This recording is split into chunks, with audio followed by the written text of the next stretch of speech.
listening to the Pittsburgh Piledriver. What the hell is that? Podcast.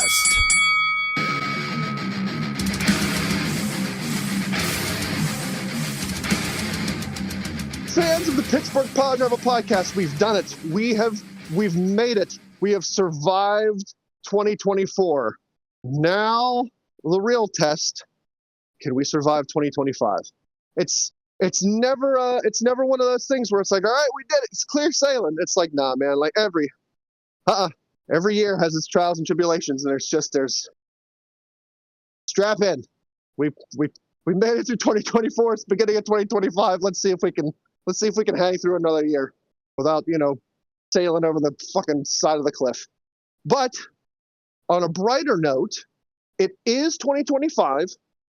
Ric Flair's still alive. But, the man seems to somehow beat all the odds. He says he's got one more match in him. And let me tell you, if Ric Flair keeps wrestling, I will keep buying those pay-per-views. Because every time Ric Flair wrestles, the odds of an in-ring death go up. And I'm here for it.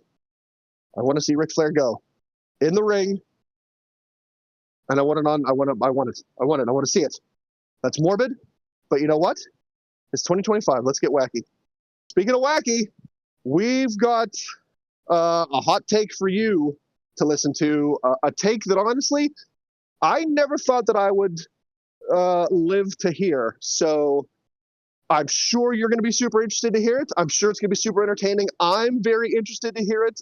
It's going to be good. So strap in. It's going to be masterful. We've got Tiger Bomb Tom. We've got McDummy Face speaking at intro time. Mimi. Poot the Bard will allegedly be coming along. Maybe someday, somewhere. That's like one of those things where it's like, hey, is he gonna show up on a show? Well, you got to listen to the whole thing to find out. You can't just scroll through because you never know. And I'm pleased to tell you that we have ended 2024 on a high note, and that is our reigning, defending Tribal Beef has retained the Cruiserweight Championship. We have ended 2024 and begun 2025 where the Cruiserweight title belongs, within the P3. Let's see how 2025 quarter one pans out. Maybe somebody will be able to dethrone the P3. And by P3, I mean Tom and Beef, because let's face it, Ransom and Poot are not really ever in the running. But let's see if anyone can dethrone the two of the four who are actually decent at picking picks.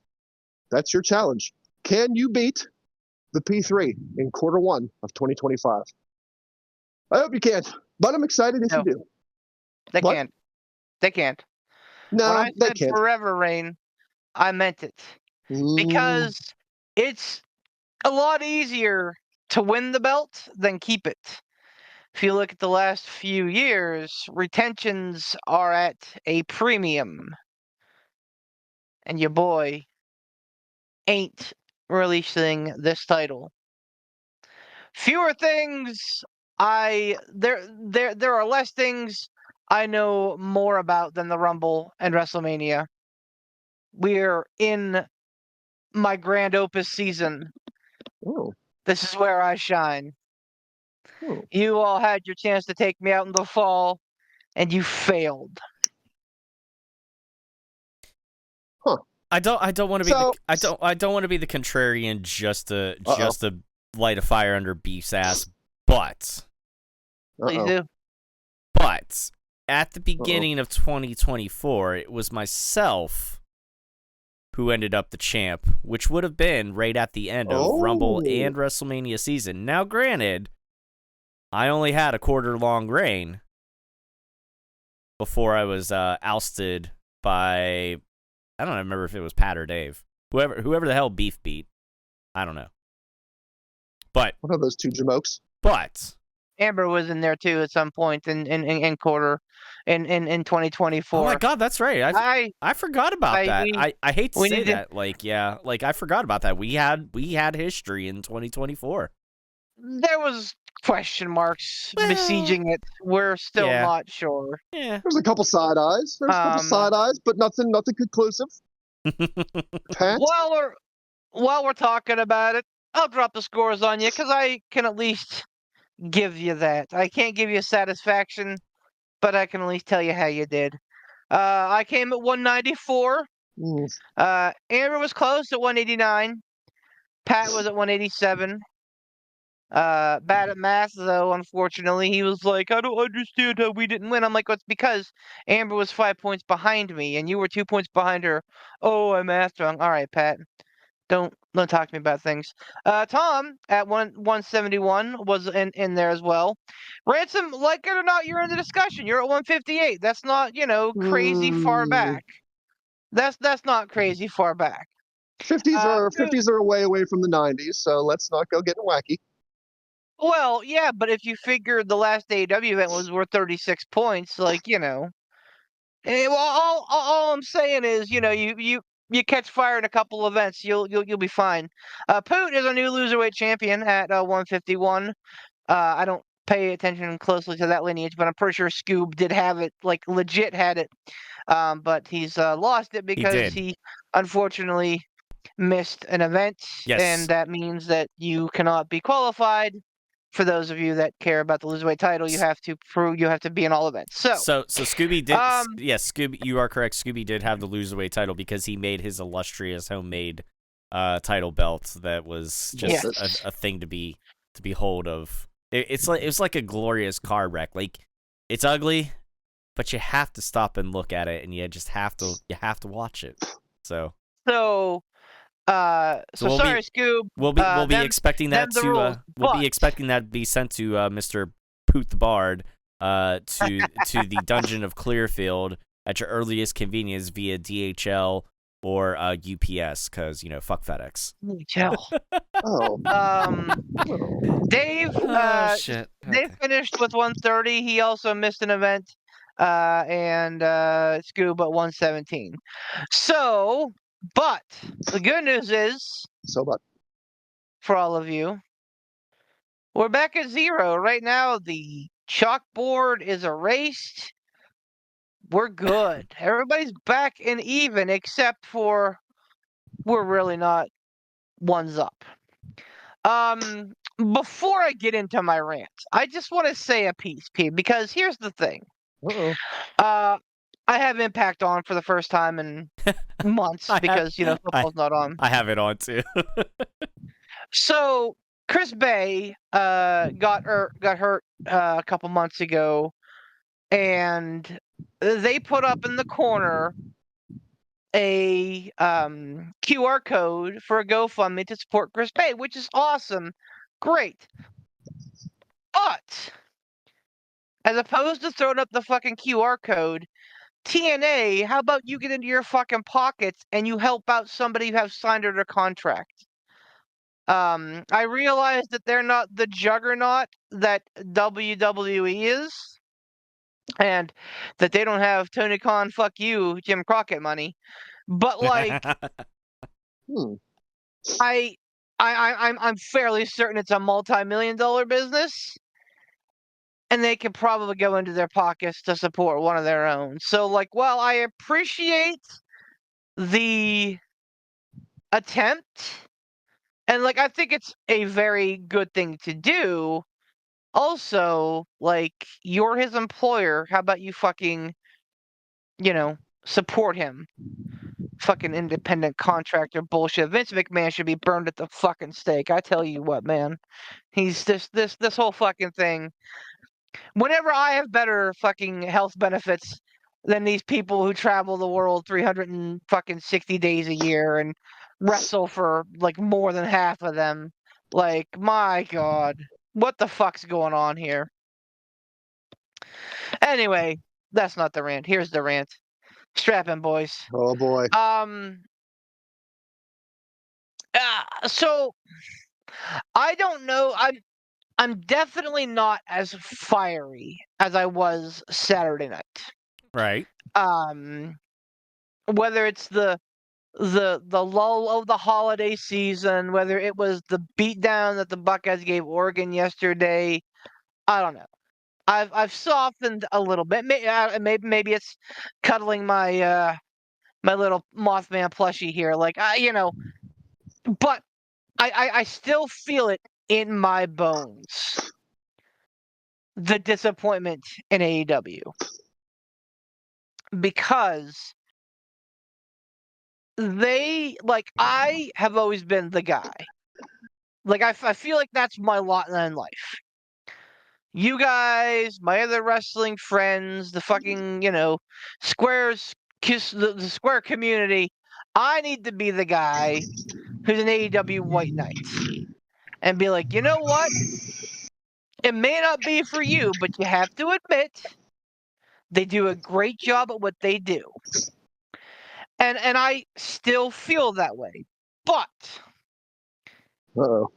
you also the booking inadequacies of Tony Khan are becoming less and less forgivable.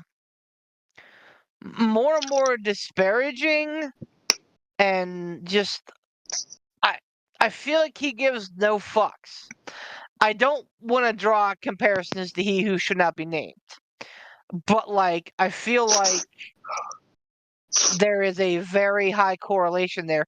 Maybe it's like a wrestling promoter thing. Fucking Vince Russo, fucking Jim Cornette. Maybe they can't like see outside of their sphere of influence to realize how deep in the fucking forest they are. But my God, man, like when you have the most talented wrestlers in the world, and I say that unabashedly, I will compare AEW's current active roster to anybody else's in the world and say they have better wrestlers. Entertainers might go to WWE, but even that's at least a close margin. But like wrestlers, people that actually ply the craft of professional wrestling, without a doubt, goes to AEW.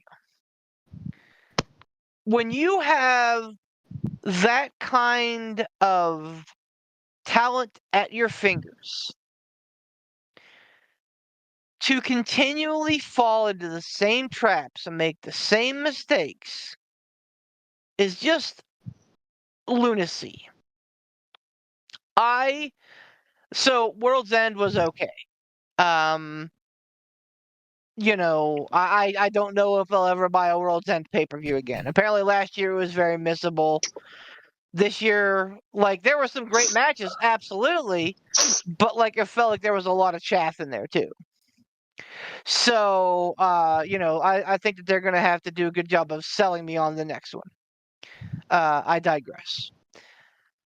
I was very bullish on AEW going into it. I was like, man, this is going to be like quietly a really great event. Maybe not on par with Wrestle Dream, maybe not on par with WrestleMania, but it's going to cook, and let's let them cook. And I let them cook, and they served me burnt ass fucking pizza rolls, man. Like, and not like cooked pizza rolls. Like, you know what I'm talking about when you overcook your pizza rolls and they're so hot and hard on the outside, but the inside's still fucking cold. That's what AEW gave me with World's End 24. I think the biggest glaring issue, there are two. I have a lot of problems with the booking of Will Ospreay. And, people are going to say, well, Beef, you're a Will Ospreay, Mark. And yeah, I'm going to say, you fucking right I am. He's the best fucking wrestler in the world. Undeniably. The year he had this year was, I think, the greatest year I've ever seen out of a professional wrestler. Starting with Takeshita at Revolution, we got fucking and actually, was the Omega match this year, or that may have been last year? I don't really remember. That was last year. Last year, it had to be last year because Kenny's been out for a while. Yeah. You're right. So but Danielson and the fucking classic he had on Dynamite with Max, and then Max, the match that they had at All In, and just all of these matches that Ospreay has had this year have been lights out, and that is not even touching into the Continental Classic, where he had amazing matches. Two of them at World's End versus Kyle Fletcher and versus Kazuchika Okada. Color me shocked. I'm shocked that those two matches were amazing. Just kidding. But here's the Will Ospreay problem. He's losing way too much. I understand that we're in an era where 50-50 booking is kind of predominant. But when you have a guy who should be the guy, and make no mistake about it, Will Ospreay should be the guy. He's the guy that you want on your fucking posters. He's the guy that you want people recognizing. He's the guy that you're like, okay, we're gonna hitch our wagon to this dude. This is a John Cena. This is a Randy Orton. This is a Roman Reigns. This is a dude who should not be fucking losing. And he's had victories. Absolutely, he's had some victories. But the last several months, the last few months here, he's had losses to Darby in the tournament. He had losses to Ricochet in the tournament. He had a loss to Kyle Fletcher at the last pay-per-view. And I'm like, okay, all right. They're making him work for this tournament, only to have him beat the best tournament wrestler of all time. And make no bones about it. That's what Okada is. With Okada's history with the G1 climax. If you don't know what that is, look it up. He had that before Saturday night. Everyone's like, he's officially the best. No, you know what? He already was. Fuck off. I don't like Okada. But I'll say this.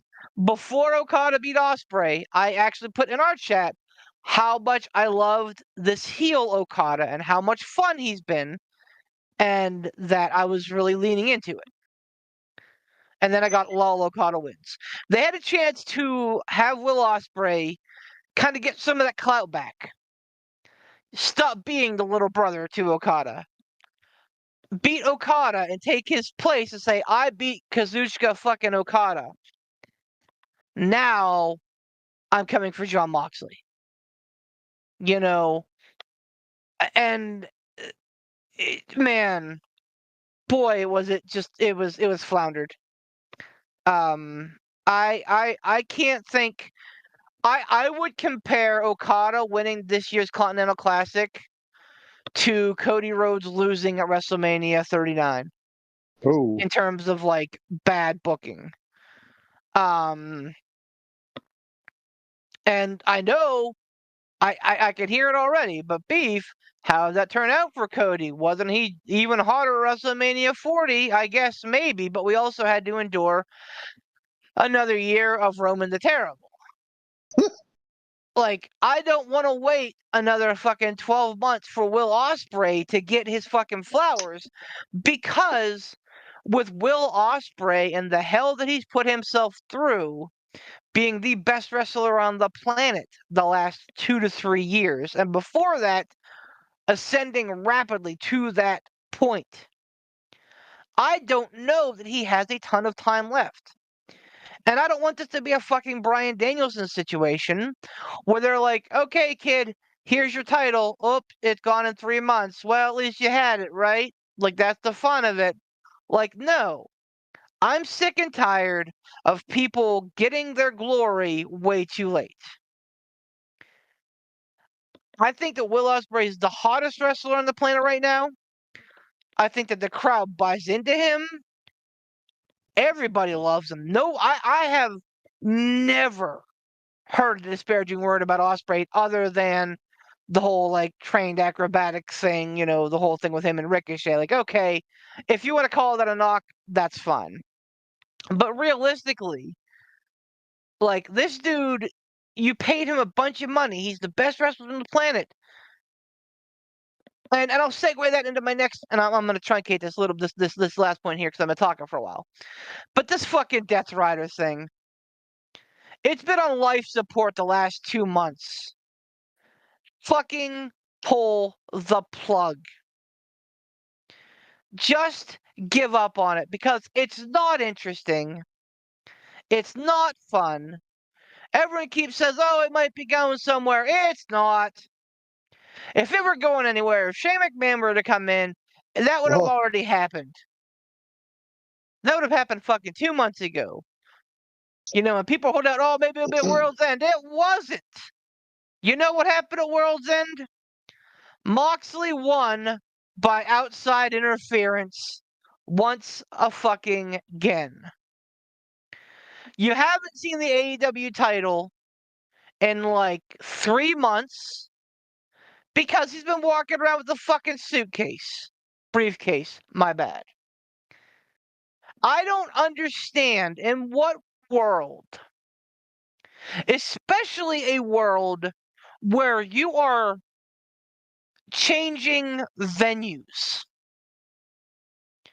and you decide I could have a lot more eyes on my product, but let's hide the crown jewel.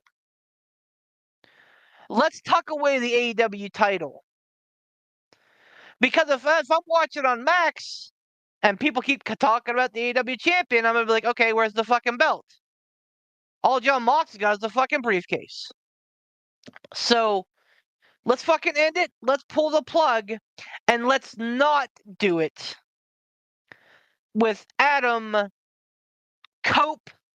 Copeland. Hmm. He is more busted up and broken down than CM Punk with a fraction of the talent. And that's coming from a guy who enjoys the work of Adam Copeland. If Tony Khan is looking at Adam Copeland being like, you could be my new CM Punk, he ain't. He's fun to watch. But he ain't got those chops like Punk got. He absolutely has no place in the AEW world title picture. I respect the hell out of Sting because he never had. I can't even think if he had a fucking one-on-one match, let alone a world title match. Sting knew his place, and because of that, made Darby an even bigger dude. I don't see it with Copeland. I think that the TNT title was an awesome spot for him. In the main event, nope. Maybe 10 years ago, maybe. But like I don't see it. I'm over this Death Rider thing. The booking of Ospreay has been abhorrent, and I am not here for booking Cope anywhere near the title. Hmm. Sorry about my 20-minute rant. You may feel free to chime in. Ransom, you go ahead and take the lead on this one. I mean, I don't know that I really have. I don't know that I really have a whole lot of like insights. I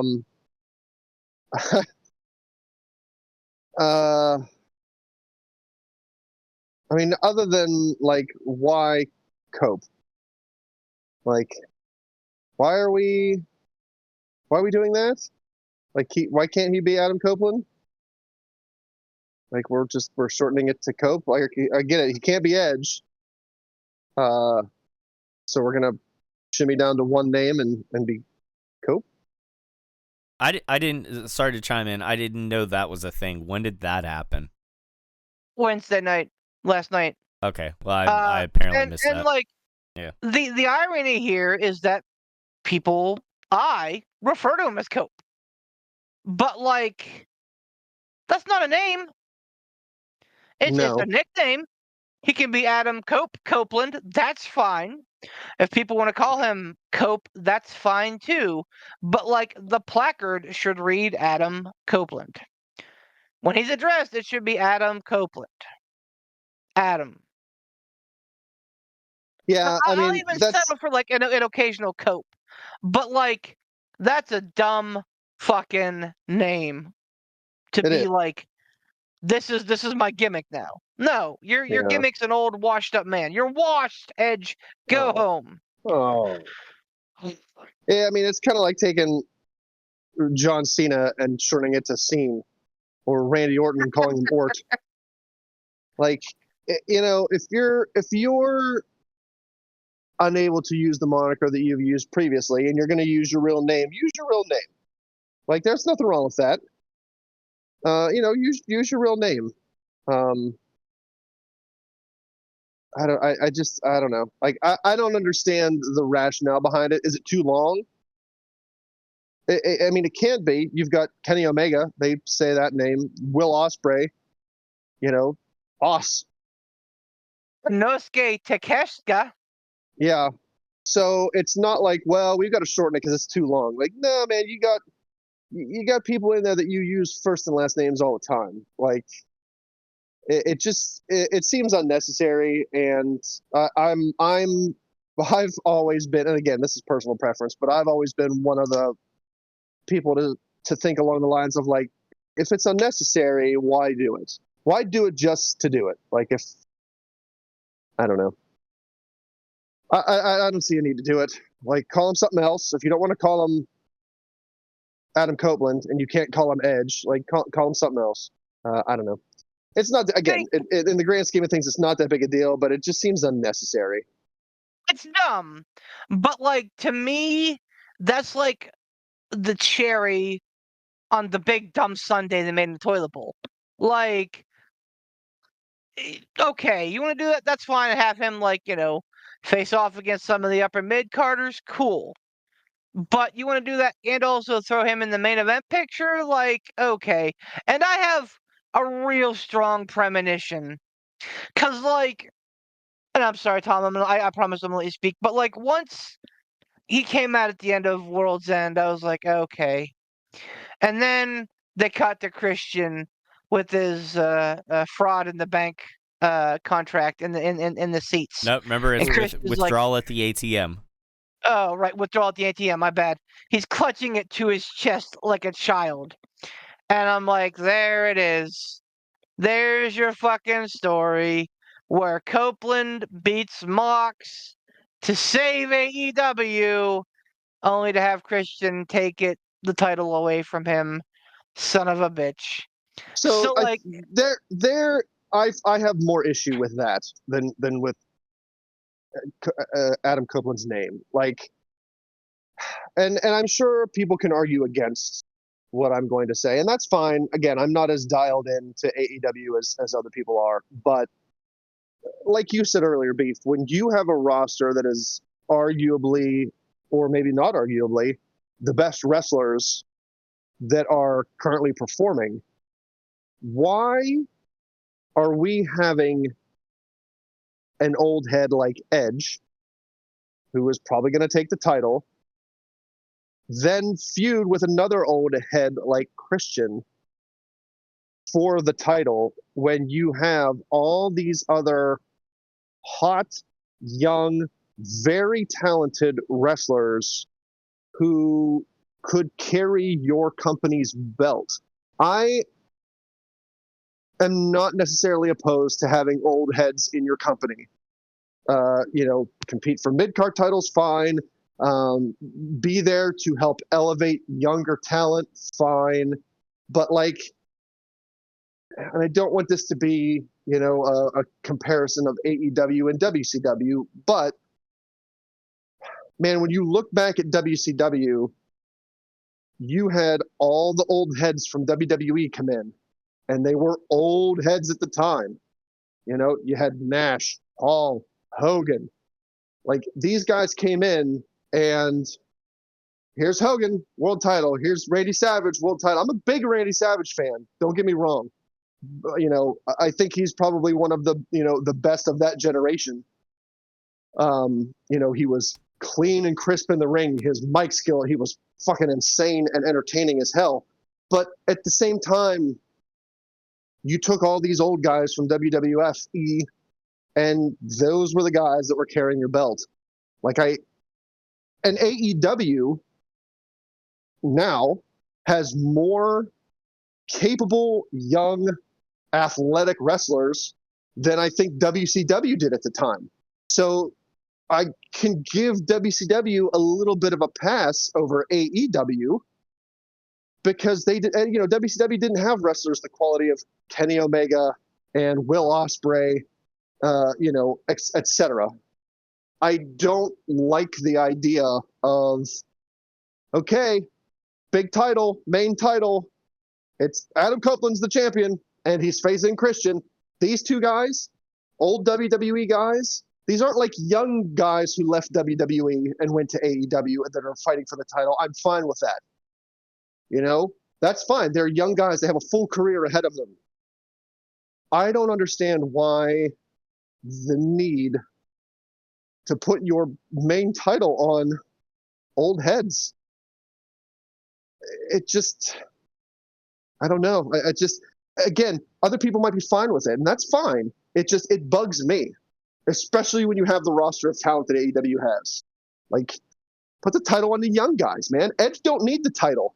Christian doesn't need the title. Yeah, Christian has a very fun, very entertaining gimmick. He's doing probably some of his best work because, honestly, he wasn't seen, I don't think, as a main event player in WWE. Vince never saw Christian as like one of the top guys. So now giving him kind of like that spotlight to be this heel character, that's great. That's fine. I'm completely fine with that.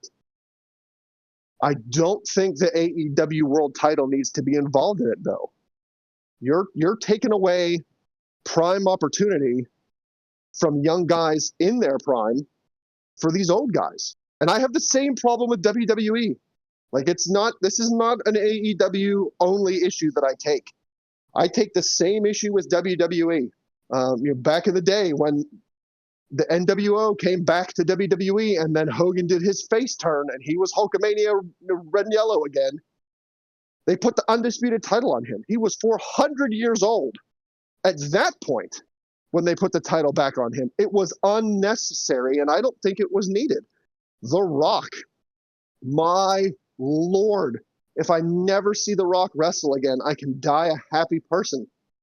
Like, The Rock doesn't need to come back and be in main events.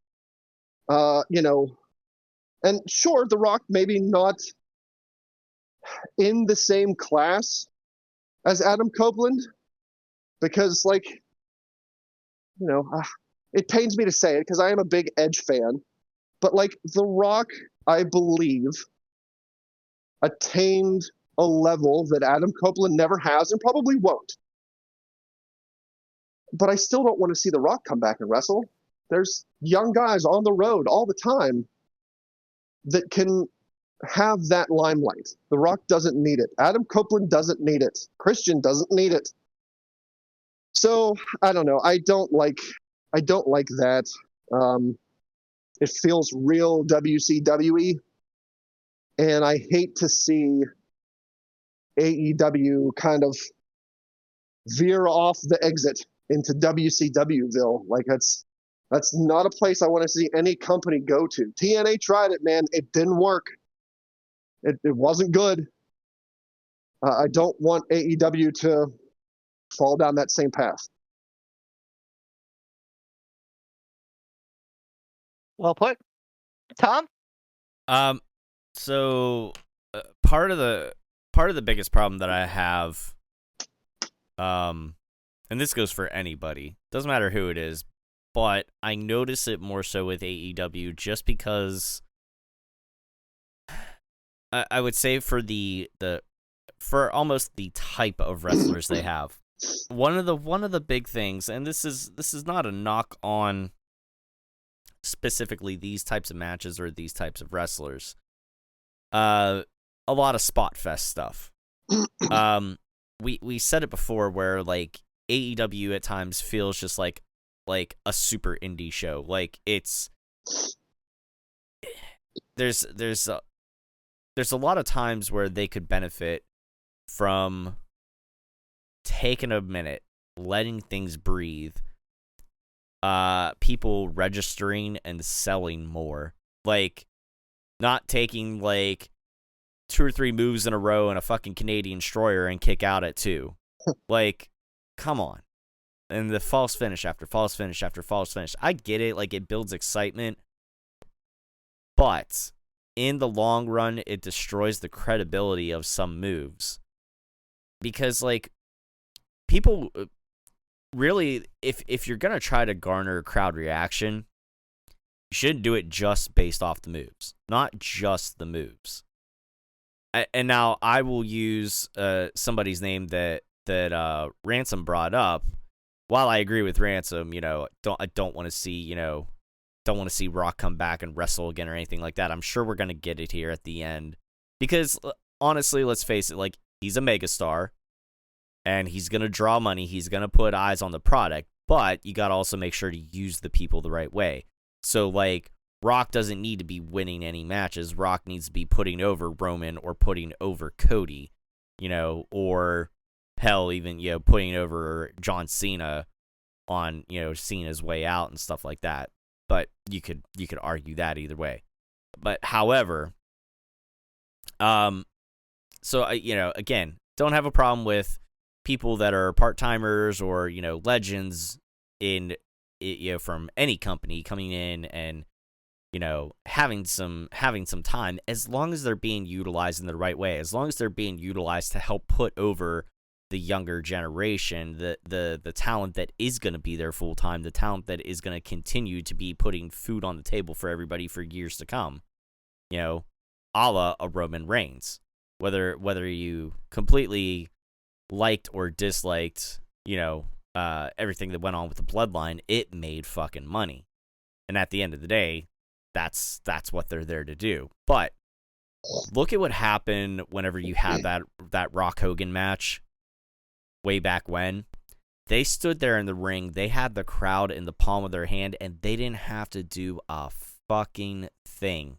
They didn't have to do a Canadian destroyer through, off a ladder through fucking 3 tables or anything crazy like that, brother. They had the crowd. They were over with just standing there and staring each other down and looking side to side.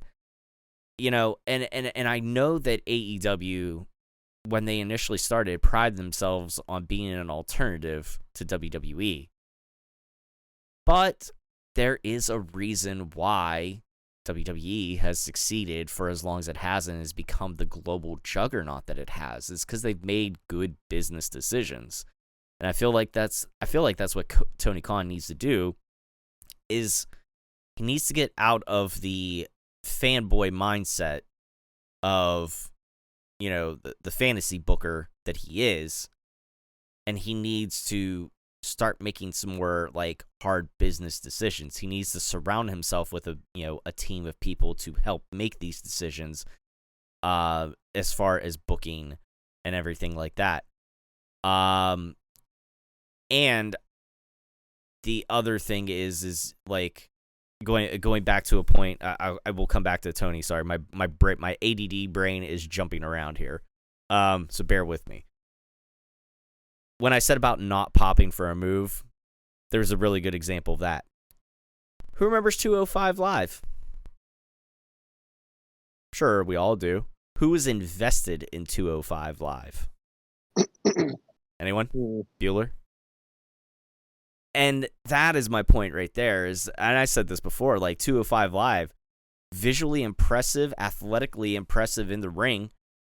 I could have gave two shits because I was not emotionally invested in anybody's stories or characters or anything like that. Now that could have just been a me thing, but because maybe I didn't watch enough or anything like that. Like that could have been on me. But it didn't stick around, did it? Now, and that's the thing again too, is like, it's like, when Shawn Michaels used to do a super kick, that was it. But now a super kick has become bastardized, and you see it like 25 times a match, 50 if you're any of the Samoans in the Bloodline story. So it means less. So again, while I can appreciate a good car crash match and everything like that, and some real high spots and everything like that shouldn't be the end all be all for the match. That the people you shouldn't be doing a spot to get the people to, just to get the people to pop. Like you got to get them, you got to have them at more than just the high spot moves, because eventually it's just like anything else. You could have steak 5 nights a week, but, by the second or third week, you're going to be like, oh, steak again. And that's the same thing with this. That's the same thing with wrestling, you got to have that. The other problem that I see is, like Beef mentioned about this Death Riders angle, the reason why it is the way it is because it's what Moxley wants and it's his vision. And that is it. I'm sorry, like, I'm all for not having to have people have scripts. That's fine. But you need some guidance, and you need some shit funneled down a pipeline, and you need to kick around your ideas to other people who are not you. You need to have it taken in from others' perspective, and you need to bounce it off of people. Even the best wrestler will tell you that they do that they've bounced ideas off of other wrestlers or people who, like, weren't even involved in the match, or had, like, or not even, like, asking somebody who's not even, like, a super uber wrestling fan, like, hey, what do you think about this angle, this storyline or whatever, and getting a fresh perspective on it. Because, like it or not, as good as you may be, you're not the best. There's always going to be somebody out there that has a little bit of a different perspective or could do something a little bit better than you in one way, shape, or form or another, and you have to be humble enough to accept that fact. But the fact that everybody has so much creative control over themselves, I think is a big problem. And they need that person, not just Tony Khan. They need somebody else, a veteran, somebody other than like Chris Jericho, because I'm sure Chris has been utilized and tapped for things like that. But you need somebody else too. Like, you need a small team of people that you can bounce those ideas off of and get other perspectives. Because if you have this like grandiose idea, but it's so like it's such a deep story and you're the only one that gets it, how do you expect it to translate to everybody else who has no idea what's going on? Like, you have to approach your weekly TV and stuff like that without assuming that the audience that is watching you automatically knows what's going on. Like, you should be always looking to get that next fresh set of eyes. You have to reel people in and you let them know what's going on. Like, look what they did with Seth and Punk's promo exchange of words on Raw that closed out the show. They kind of recounted everything leading up to, like, we're gonna fight each other next week, and like, that's good because you're gonna get some people that put on Netflix that haven't sat down and watched wrestling in years, where you're gonna get somebody who has not ever watched it before. And I'm sure before that match comes on or somewhere throughout the show, they're gonna thread the story of why these two are fighting and why it's such a big deal and why you need to watch it. So I feel like that's another thing that AEW needs to do better on is the overall storytelling. There is one thing I will say with the Continental Classic and the whole Cope situation and all that. I don't necessarily know that it's going to be Copeland that beats Moxley for the title. It could be. But it also could be Kenny Omega, because now that he's back. They might, I think maybe what they'll do is probably put Kenny in that Continental title picture and give you the dream match Okada-Omega. But besides Will Ospreay, I don't disagree that, like, I would have rather seen Will Ospreay win than Kazuchika Okada, like, for sure. Another person I would have rather seen over Okada, Kyle Fletcher.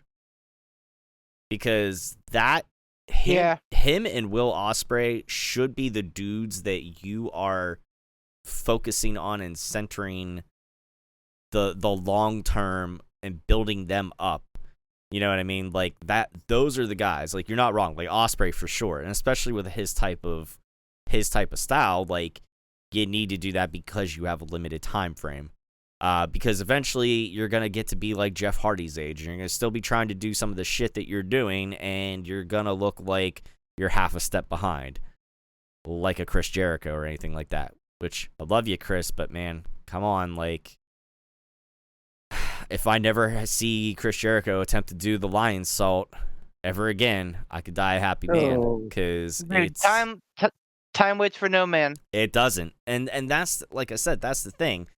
You know, don't you've seen the mistakes that the WCW made. You've seen at times when WWE has made that mistake, and they've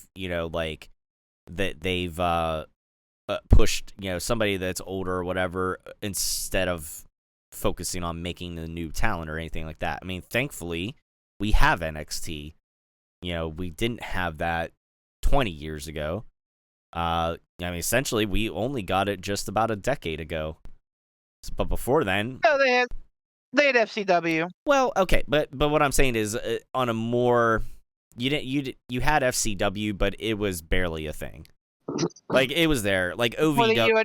Before the OVW was... Then I get what you said, like back in, like, the day. Yeah, exactly. There was no, precursor. I got But you. now, I mean, like, look what NXT has become. It's become essentially, its own third brand. Now, you've got, with NXT, you've got WWE making the deals with, like, reaching out to some of the independent scenes. They got that ID program. That is fucking phenomenal. Like, because there's gonna be some talent. I think, actually, if I'm not mistaken, I put on NXT. I don't think I finished it from the other night. But I saw their ID class, and I'm pretty sure I saw Kaylee Ray. That may be correct me if I'm wrong on the name. The girl that had, like, the smiley face stuff that was like AEW's. That's her. What's that? Yeah, Kaylee. That's her. Yep. Okay. So, and I know that she was No. Kaylee Ray is Alba Fire. That's okay. Kylie. I remember it was Kylie something because she was at the smile, so it was like, wasn't it Kylie Smiley Ray? Kylie. Wasn't it Kylie Ray? It may have been Kylie Ray. Okay. Right. Well, again, you know who I'm talking about, and I'm sure everybody else will remember who I'm talking about that actually listens. Like, they'll know who I'm talking about. So somebody will correct me, but if Beef didn't already. But like, I'm pretty sure that was her that I saw in the crowd there when they showed, like, the ID class or whatever, or, So I mean, that's fucking phenomenal. Like, that is great to be able to do that. That you can tell that, again, like, that was Triple H's MO back in the day, was what are we doing to make new stars and new talent for the years to come, because eventually, the shelf life, of a wrestler is only so long. And especially, like, sometimes shit happens. Look at Tyson Kidd. I mean, he's not that old. He could still be going today if he didn't get injured like how he got injured. And, who knows? He could still come back and do something. But, I mean, we were lucky. We were lucky as wrestling fans to get Bryan Danielson and Adam Copeland back when we did, assuming that we were all under the impression that we were never going to see them again in a ring. And, modern medicine being what it is, thankfully, we got that. But I don't need to see Adam Copeland in an AEW world title picture. If he does wrestle for the title, he should not be winning it. Again, you want to put him in the match with Moxley so Moxley gets some sort of rub or whatever, if that's how you're perceiving it in your mind. Okay, cool. But you don't need to be putting the strap on him. Like the one that needs to be taking down Moxley, right off the top of my head, Darby Allin or Orange Cassidy. Right off the top of my head. Tell you the flashpoint to all of this. It's going back to the end of MJF's reign. Mm-hmm. I think Samoa Joe was great, but his title reign didn't seem impactful. Right. When Swerve got it, 100% agree. Mm-hmm. Swerve was a great champ. I understand TK wanted to put the title on Danielson. He knew that he had a limited run with Danielson. He wanted to make sure he squeezed that juice. I get it. I understand that, and I support that. You want to have a guy like Bryan Danielson on your list of champions so that you can say we had the best pass through. But yeah, I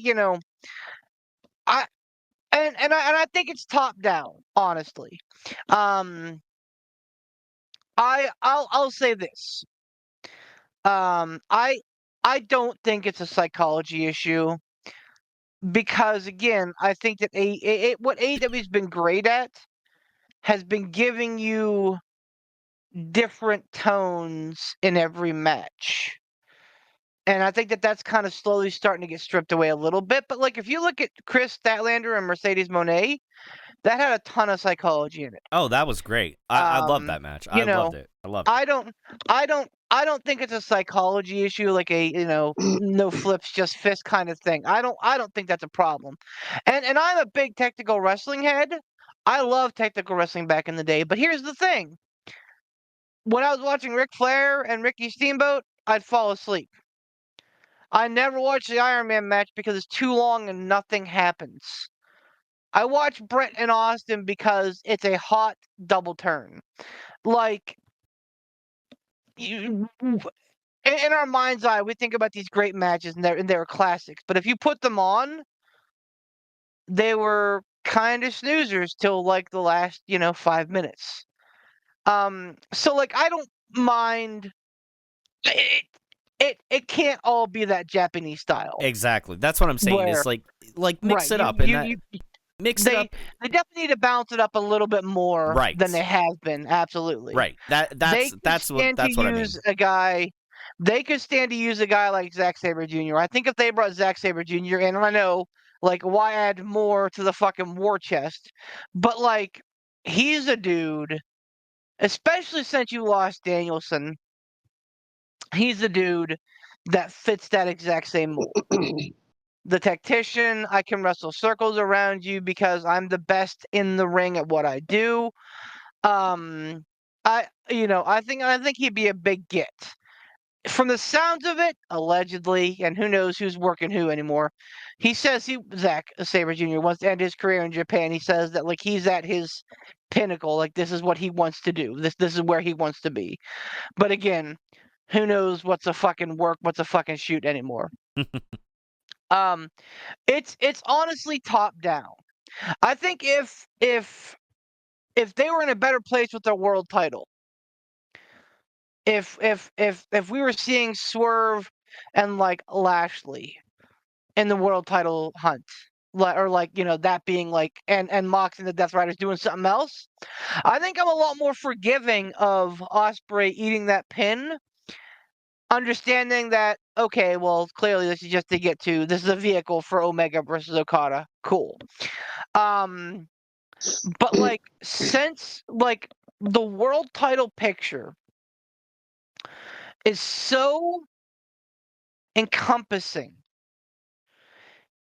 Look at how bland and kind of downtrodden we were for Roman Reigns for a long time. And then it got real hot with Sami Zayn involved. And then it got real down for a year until Cody finally beat him.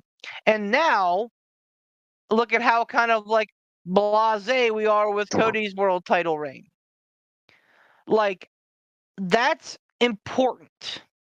Having your world title on lock is a big deal.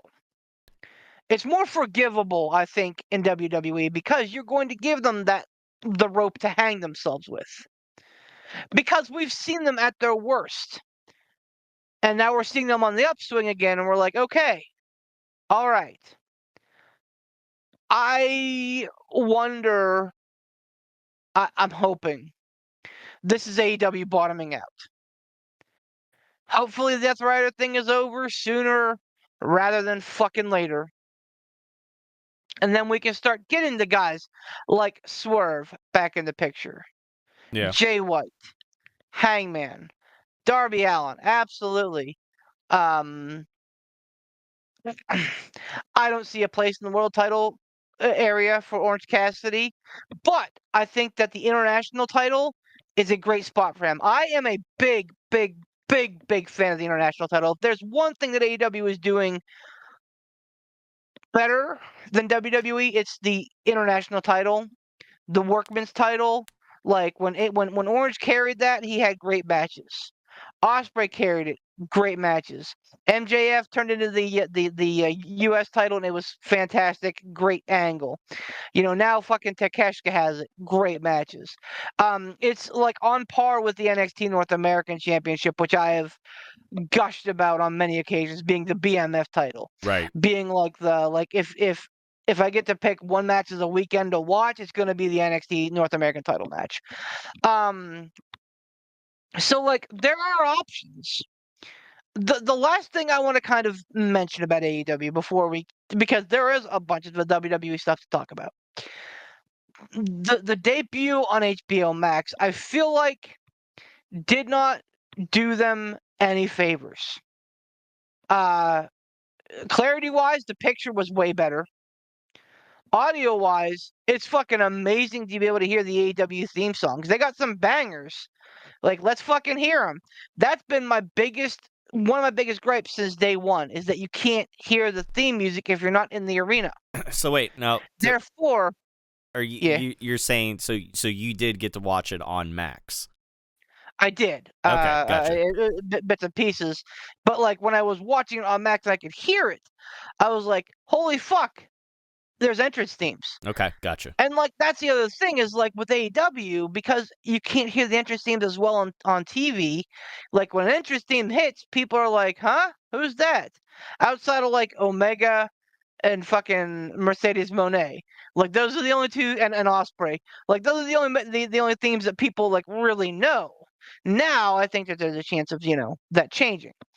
But like other than that, other than the AV stuff, like it wasn't dynamic. Right. You had, Kenny Omega wasn't there, which, he's coming back, this weekend. He's wrestling for New Japan, which I'm pretty geeked up for. But like he's coming back next week. But Okada, not live. MJF, not live. Adam Cole, not live. Wow. So Who else? So oh yeah, your world title's buried in a fucking briefcase. Like, and your main event was what, 5 WWE guys and 1 AEW guy. So yeah. like, Yep. it wasn't what I would have. Oh, and no Osprey. It was not what I would have preferred to see their debut be. And I'm sure that some of that comes on the heels of it being New Year's Day, it being at the end of the holiday season. I understand that, and that's fine. But like at the same token, man, you have to put these guys in the forefront, especially now that you have a brand new fucking audience. Mm-hmm. People, my buddy Greg can watch it for the first time and ever because he doesn't have cable. Him, like most of the world, doesn't have cable anymore. Oh yeah. He's like, dude, I want to get into AEW so much, but it's just not there for me. And I'm like, just give it a minute, like stick with it. But not everybody has a beef in their life. They should. They had to tell them, hey man, give it a chance. Give it a month. Give it a couple of months. If it's still not suiting your taste, that's cool. But I promise there's going to be something here for you. Yeah. Not I everybody has that. I wholeheartedly agree with you in the sense of like that again, you need to do a better job of putting the spotlight on yourself and bringing in those new eyes. The fact that we haven't seen the AEW World Title since for however long, for months now, like that. September, I think, is when Wrestle Dream happened. If we had, this is where this is where for me, like the storytelling is. I don't know. I couldn't even tell you because I couldn't even tell you the last time I watched. I get confused because there's a Wrestle Dynasty and there's a Wrestle Dream. It was the one in Seattle where Brian lost and Moxley and they put the bag over his head. And I don't even know anymore. So that was like early October, I think. So it's been literally 3 months. So the thing of it is like you knew for a while, like you had to know by a certain point that that you had this streaming deal that was going to be worked out with Max, right? And I understand holiday season and everything like that. Like, you can amend your schedules. It's not like AEW has a super rigorous schedule as far as like number of nights a week that they're working. Like, granted, they're there like till probably like 2 a.m. or something crazy. I think I've heard them say like whenever they would be recording like a dark and this and that and whatever, like all there at the show. But like, okay, you're getting rid of Rampage. That's not a thing anymore. So that's one less show that you have to worry about. So the fact that you're like, the fact that you have this coming up and you do not have your world title on display, right? And and then you can, and then couple that on top of not having the stars that you mentioned for your brand new platform debut, like that's a total miss, man. Like somebody fucking dropped the ball there. Like not just Tony, somebody like a lot of people. That is a failure on a company level. I'm sorry, like you can't do that. Like. And you can't chalk that up to just growing pains or anything like that, because you know what? Like, yeah, you're a young company, but you're on national TV. Like, you're on a major network, TNT and TBS. That's a bigger deal than fucking Access TV, right? That's, you now have a streaming deal with HBO Max. Like, that is a big fucking deal. You need to market yourself that way. You are literally WWE's competition, which those words came out of Seth Rollins' mouth in his promo bomb with Punk. That is the competition. If anybody is gonna leave WWE, if they have their druthers and they can go, the AEW is probably going to be the first place that they want to go because of the money and the schedule and the creative freedom, right?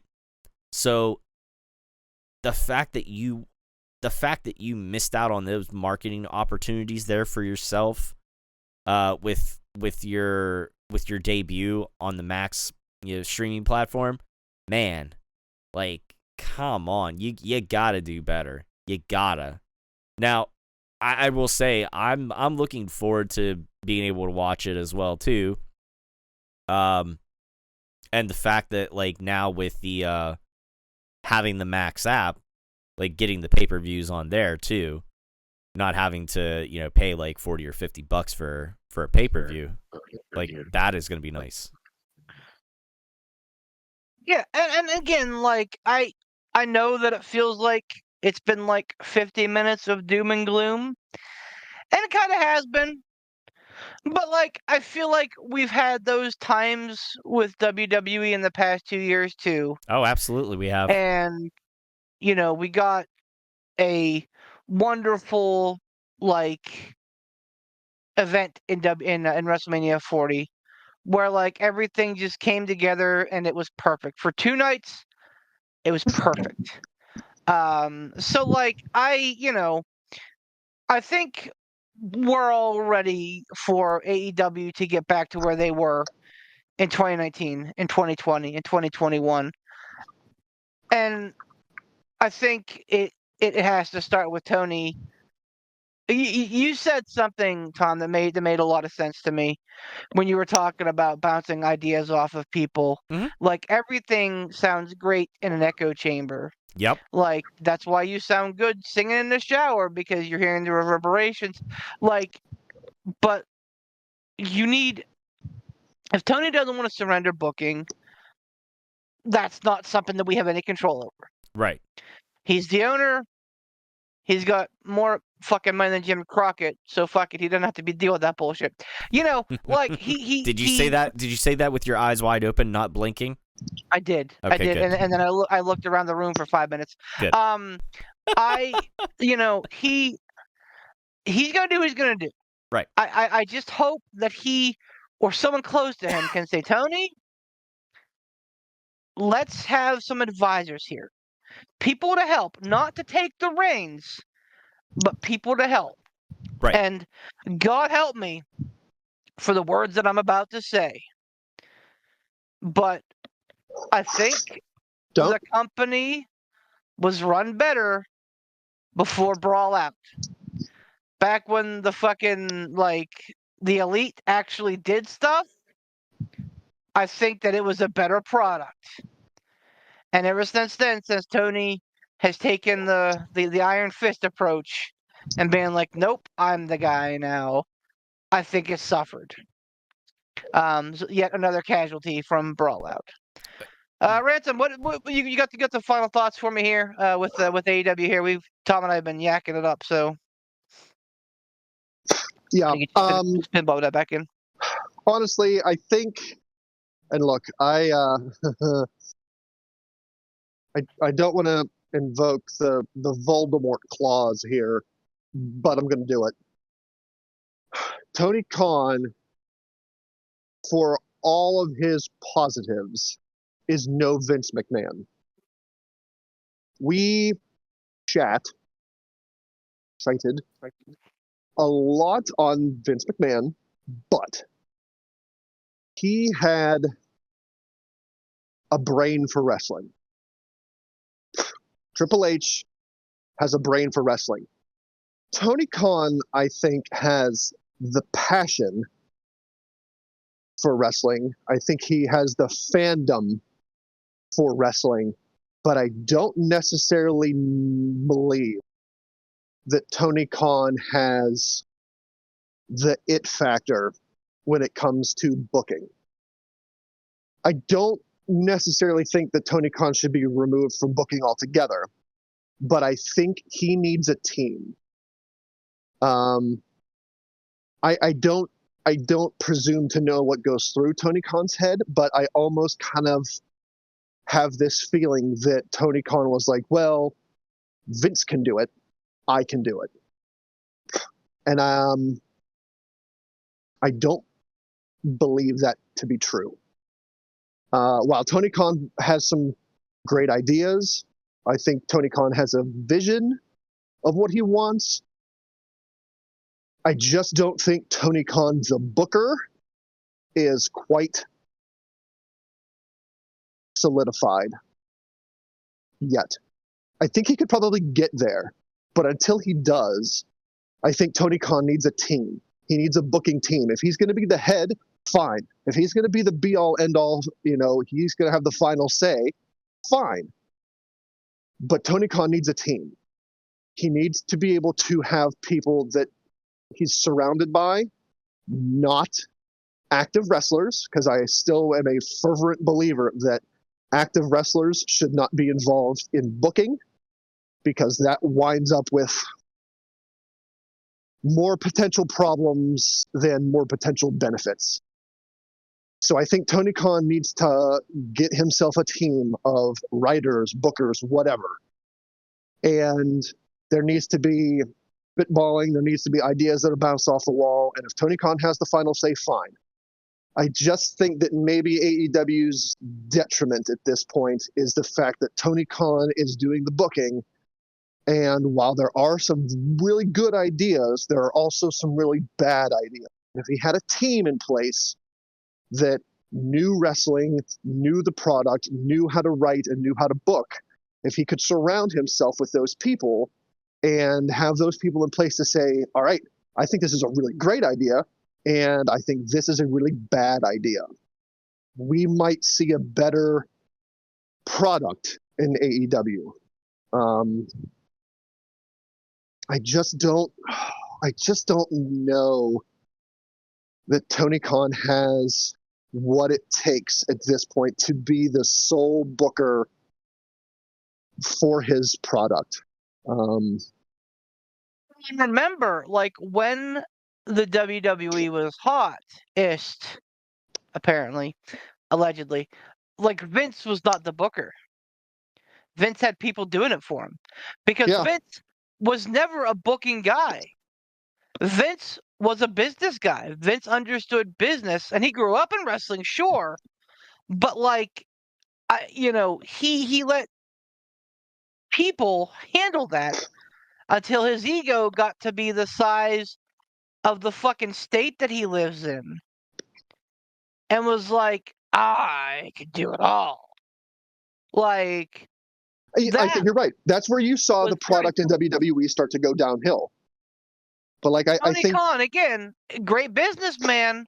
Yes. He's proven that with these deals he's making with Turner, with HBO Max. Like, it's very clear he has a mind for business, and it's very clear he's a fan of professional wrestling. You're 100% right. He needs people, and he needs people to tell him that he needs people. Yeah. Like Vince did surround himself with people that had good wrestling knowledge, good storytelling. You know, he had Bruce Pritchard for all the good and bad that Bruce brought. He had Vince Russo for all the good and bad that Vince Russo brought. You know, hell, he had Cornette for a little bit with all the good and bad that he brought. But he still had people that he surrounded himself with for bouncing ideas around.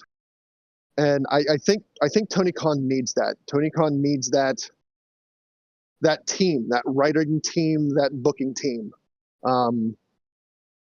I think you could see the product improve if he had the right people in place. He could definitely surround himself with the wrong people, and I don't want to see that. Like I don't want to see him surround himself with the nowadays version of Vince Russo or Cornette or any of those old heads. Like I think they need to be new people, but people that have a knowledge about the wrestling world.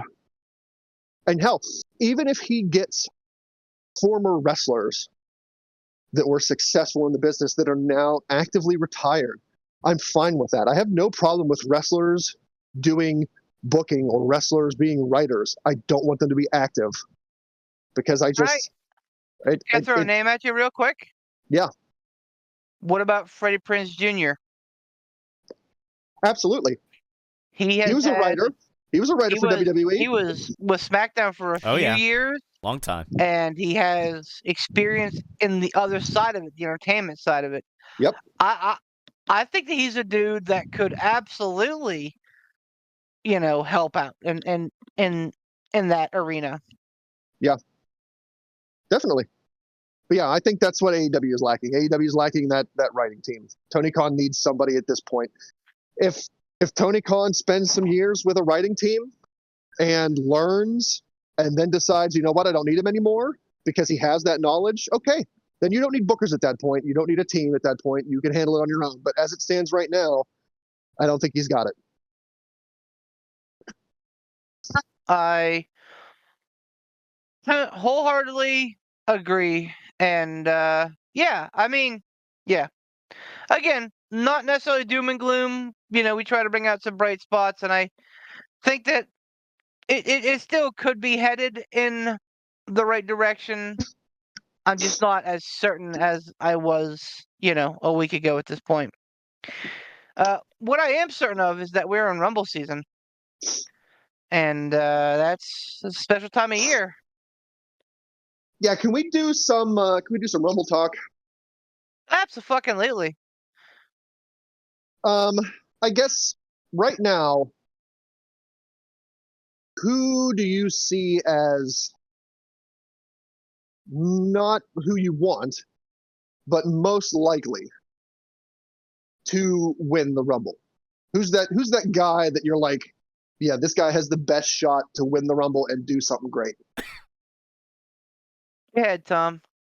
I mean, I would say for over the course of this next year, 2025, and keeping in mind that it's also going to be Cena's last year, I could see it being Cena.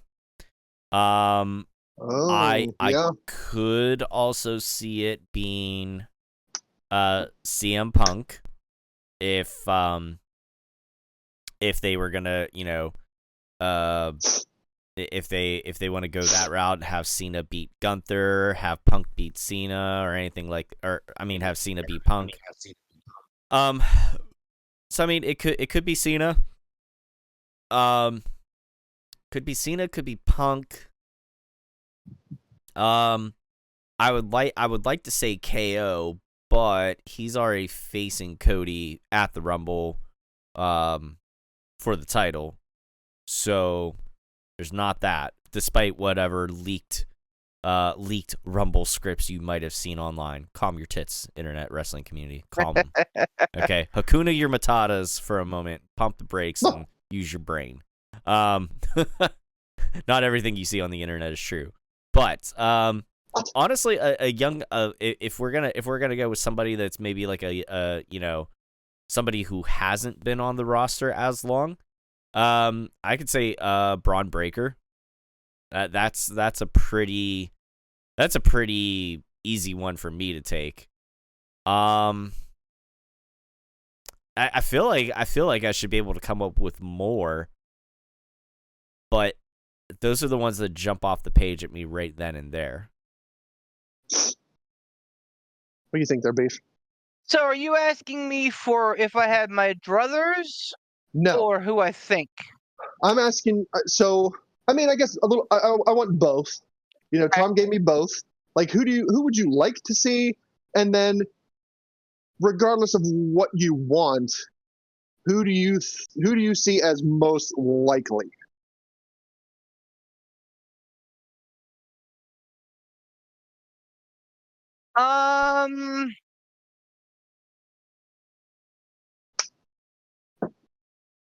I think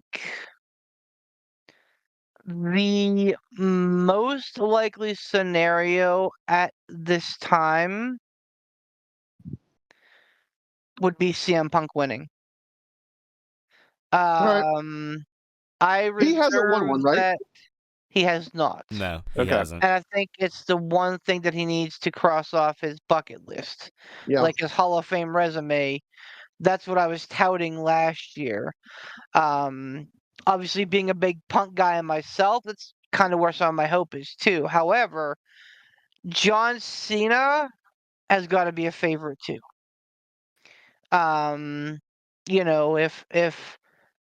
If Punk's the dude that I hope he truly is deep down and that I think he clamors to be, I think he understands that like this shouldn't be about CM Punk this year.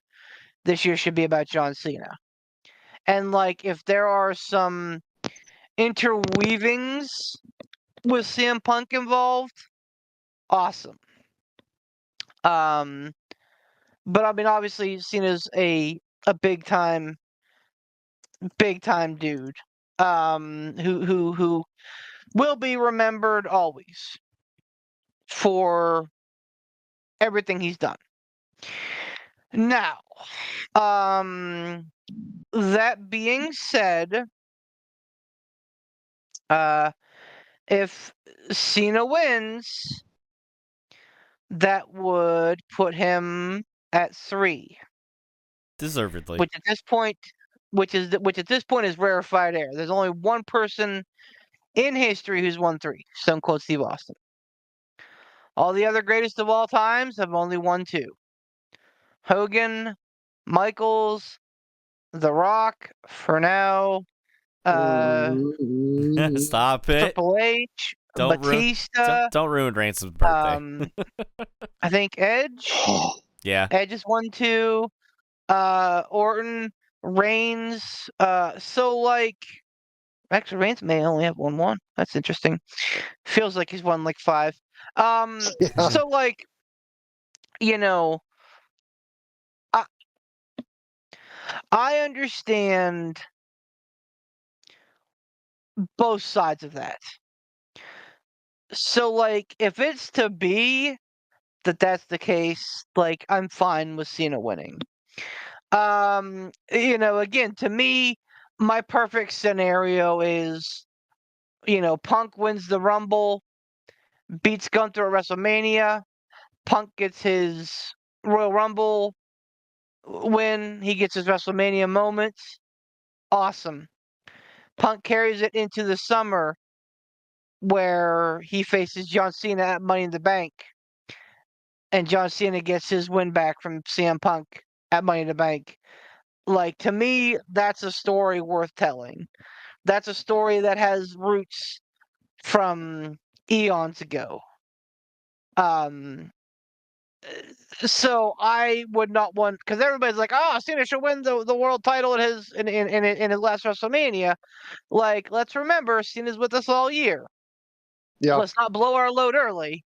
Like, let's honestly, I think a great thing for Cena to do this year at WrestleMania would be to face Solo and get his win back over Solo for Oh, that. yeah.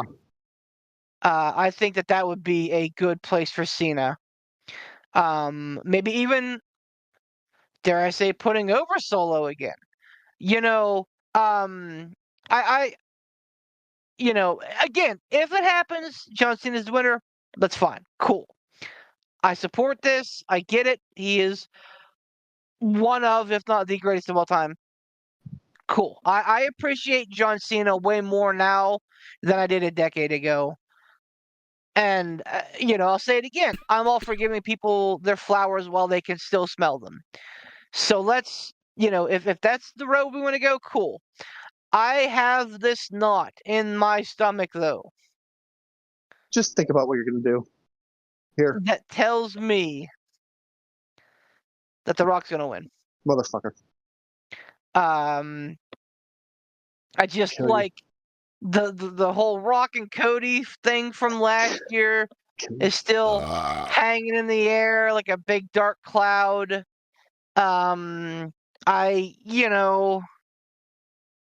He's on the board of directors, so he could easily make himself be number 31. Make Kill himself you. be number 30. Aha, kill you. There and he, believe it or not, The Rock has only won 1 Royal Rumble. And it wasn't even like a memorable Royal Rumble. So, like, he theoretically has room for a second in his cachet. He does not need it. I do not want it. He does not deserve it. But that's nagging at me. Uh, as a long shot, I'd love to see a guy like Damian Priest win it. I think he's had a great year. I think that would only solidify his spot in the top of the card. Another guy, AJ Styles, I think would be great. Obviously, again, Styles, we're working on a much different timeline.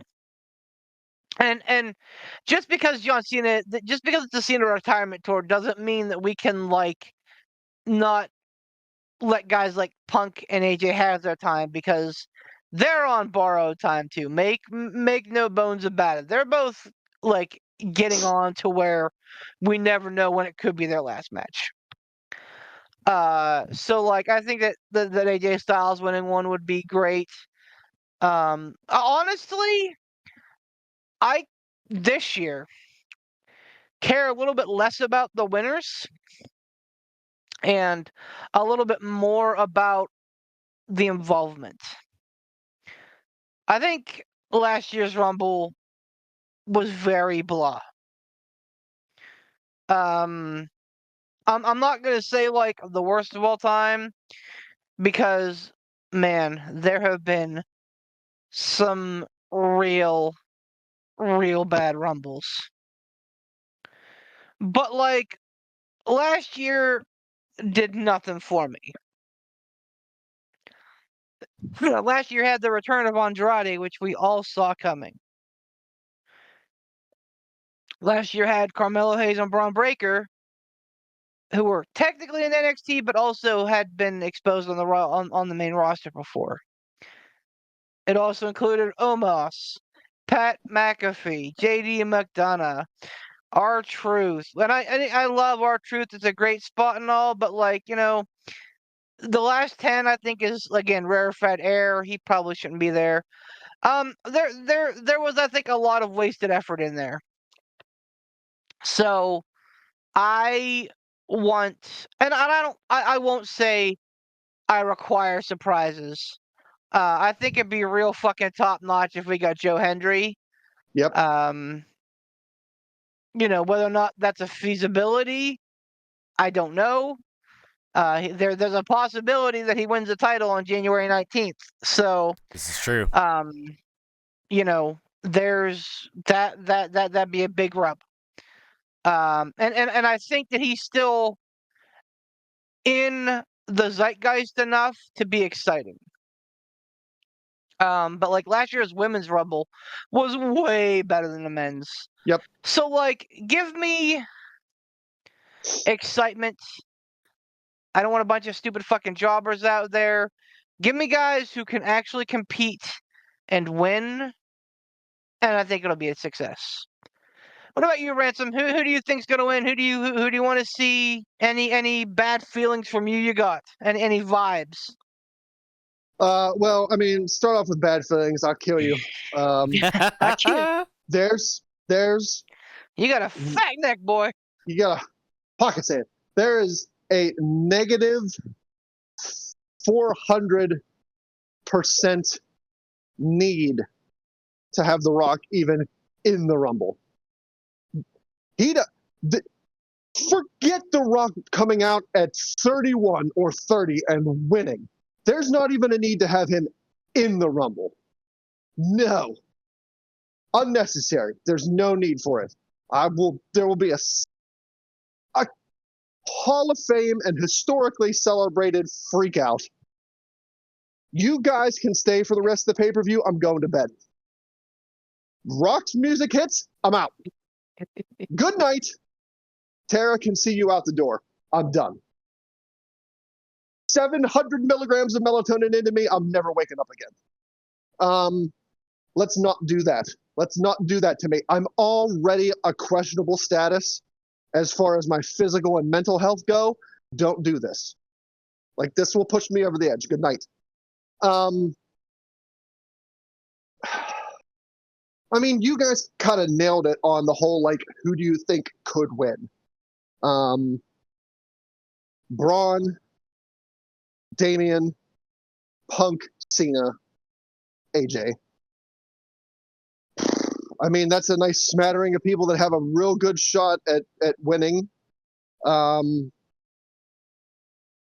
don't know that I necessarily believe that Cena needs the Rumble win. Like, he could be involved in title matches, like you said, later on down the line, Money in the Bank, SummerSlam, whatever. I have no problem with the John Cena involvement. I think he absolutely should be an entry in the Rumble. I don't know that he needs the win. Like, you could still fit him into a title picture without the win. John Cena's year in all, I still think probably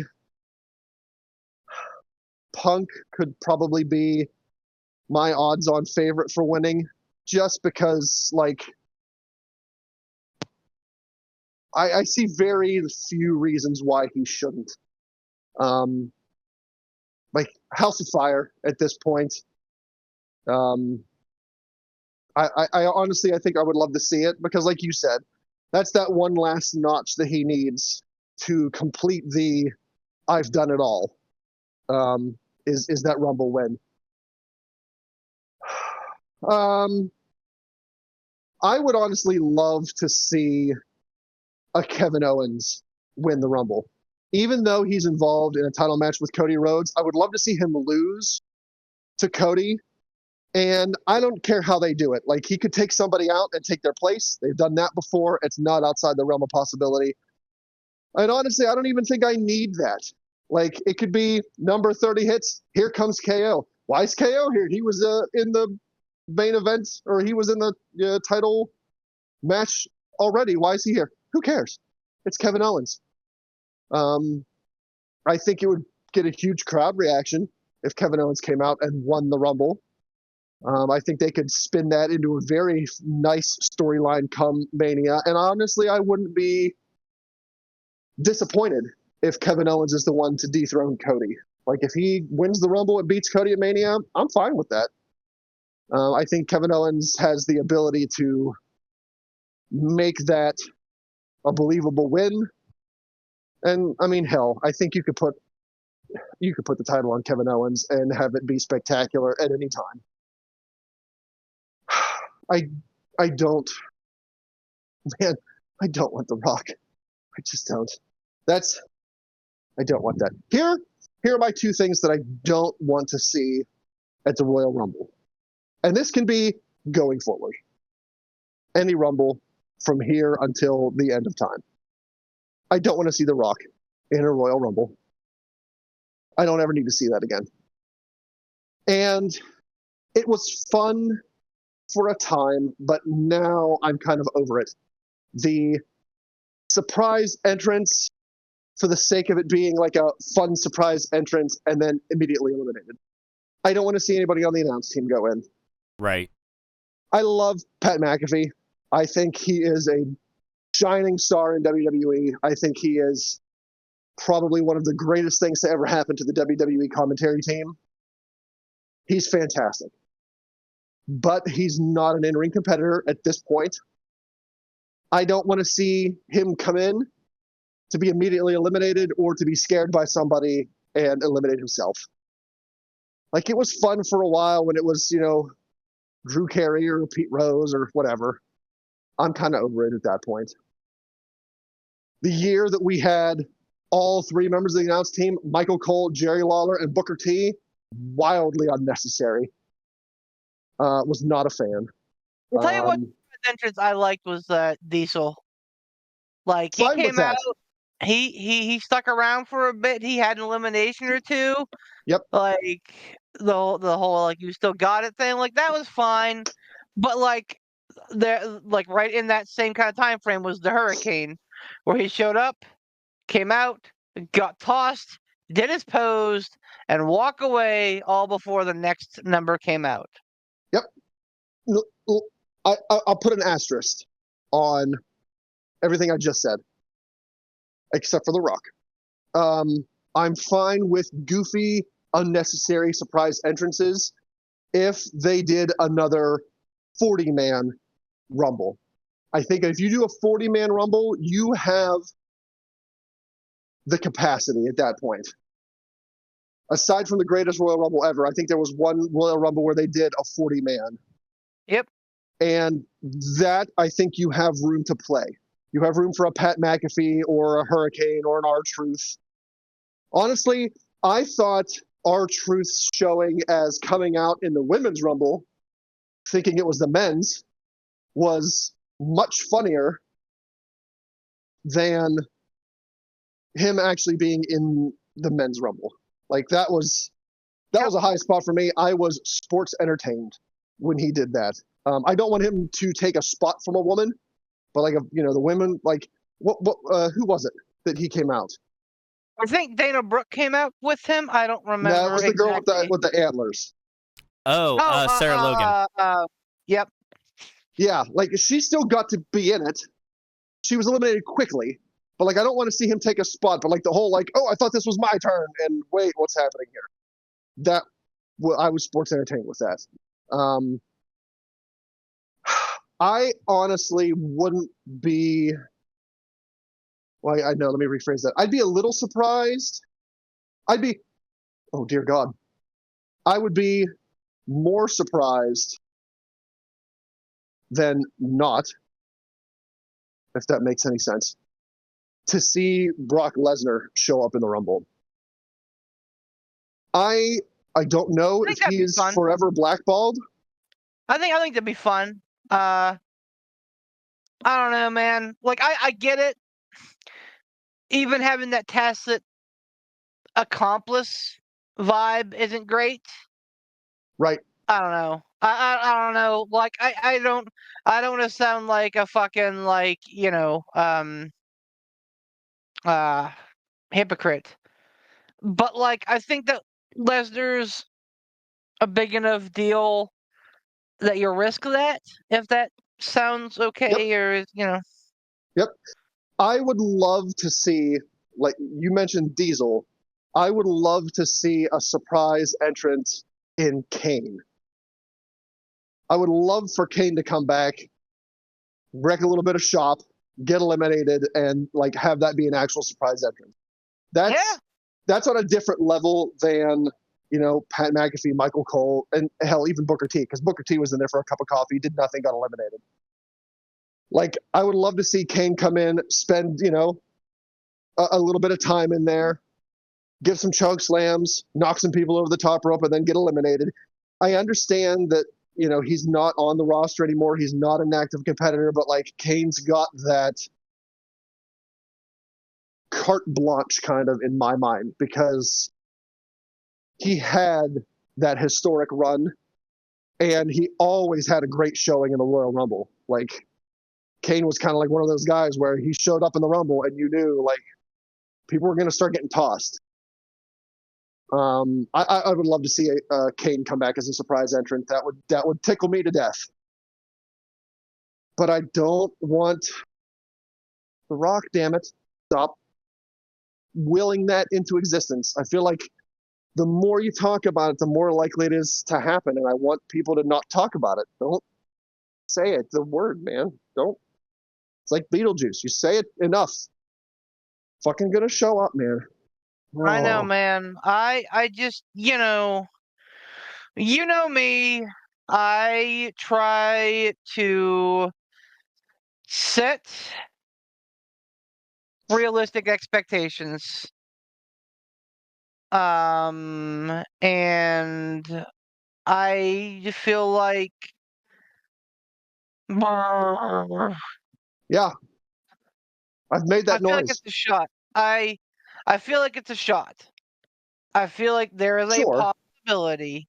Definitely. And like I think I exist at this time of year to kind of like temper those expectations. And I'm happy to like hear you say that like you're not binging on the surprises anymore, because I think that can sometimes really influence what's what how we feel about a rumble after the fact. Sure. So you know I just think it is a drastic possibility Yeah. Damn where it. that could happen. I think best case scenario is we have to hope that he doesn't win.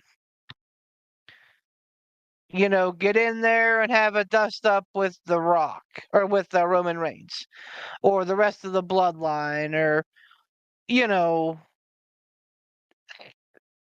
The only thing that gives me hope. Yeah. The only thing that gives me hope here is, regardless of whether or not he's on the board, The Rock is probably going to demand a hefty payday for any appearances. I think he's going to demand a heftier payday for an in-ring appearance because, he's weighing his acting career there. You appear and you talk some shit, that's one thing.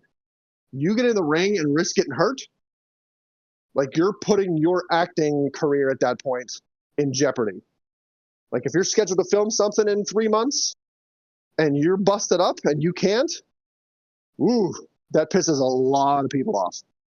So my only kind of like light at the end of the tunnel is maybe TKO's not willing to shell out the money that The Rock would want to wrestle. And maybe The Rock, if he's got an upcoming movie or something, doesn't want to risk the physicality and getting hurt. Because when he came back this last WrestleMania season, he came back and did all the talking. He did some beat 'em ups, but he only had one match, and that was in a tag match. Right. So he could have wrestled more. He could have, but it was all promo work and one match. I'm hoping that anytime The Rock comes back, that's what it is. It's a bunch of promo work, and then it's one match, and then he's gone for a while because he's got other Hollywood shit to worry about. So I'm grasping on the edge of that cliff that he won't come back and compete in a Rumble because too many risks, a lot of money he's going to demand, and he's only going to do one match. And if he does, it's going to be at a Mania. Please let that be so. Yeah, I'm here. I mean, Tom, I want to take your temperature on what you feel like the chances of The Rock showing up at Royal Rumble is. I'm not trying to give Ransom a stroke. I don't. Dying. I don't know. I don't. I think Triple H is smart enough to.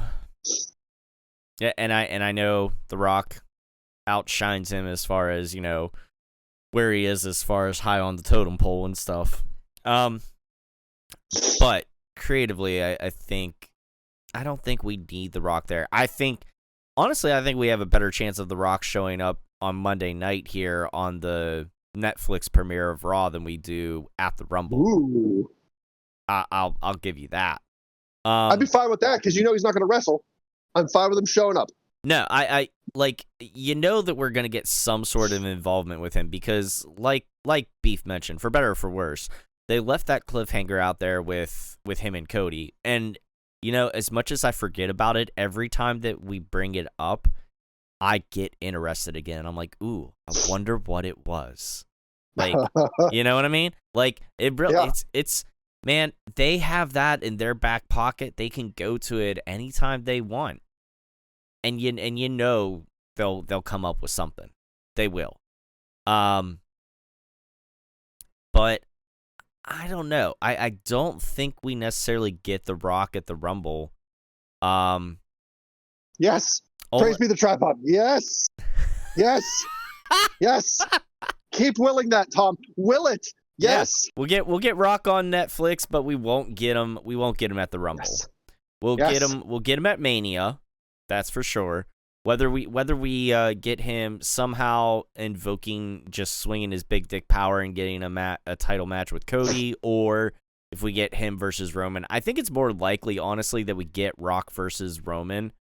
And who knows? We could get both. We could get Cody versus Rock. We could, and on one of the nights, night 2 or something, we could get Rock Roman on night 1. I don't know. I don't know how they're gonna play that because they got both threads to pull at there. But there is one other worst case scenario I've been saving. Think of my heart blood. Well, this was not so much about you. Okay. There is a possibility that Goldberg shows up and wins the Rumble. stop it. Stop it. Listen, I've let go of You my... don't care Stop. if I take another breath, do you? No, You don't no, care. oh no. He's saving your heart blood and he's coming after mine now. Listen, God. I put aside a lot of my disdain. Fucking Greg shows up in my streams and just out of nowhere just puts in all caps Goldberg, and I'm like, I don't care. It doesn't bother me. Oh, he's the worst. I'm like, Greg. it doesn't bother me. I don't care. I don't have as much disdain for the man as I once did. Maybe. But listen. Don't put that fucking bad juju out in the universe.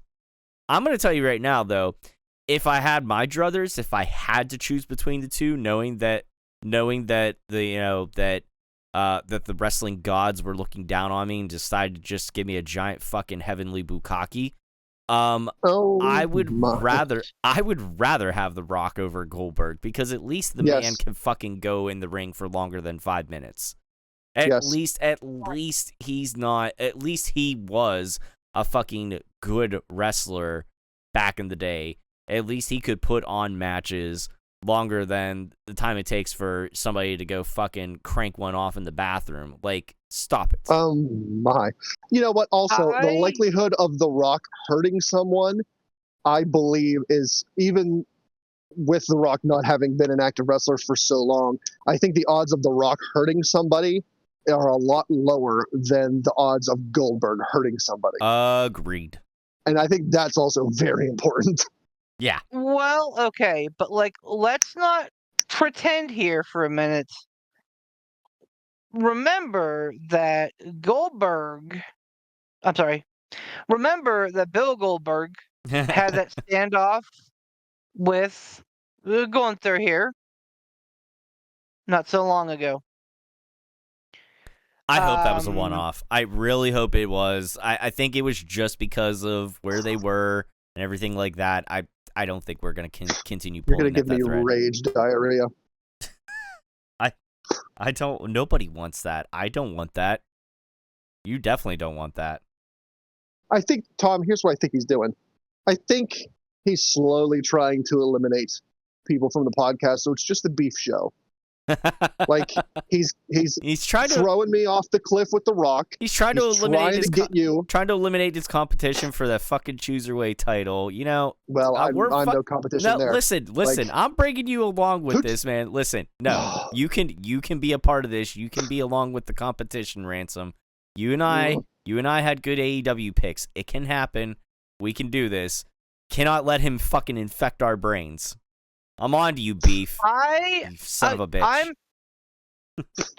All I'm trying to do is kill us. Is help you both understand that there is a chance that these things could happen. I'm hoping against them too. Believe it or not, I don't like shitty wrestling.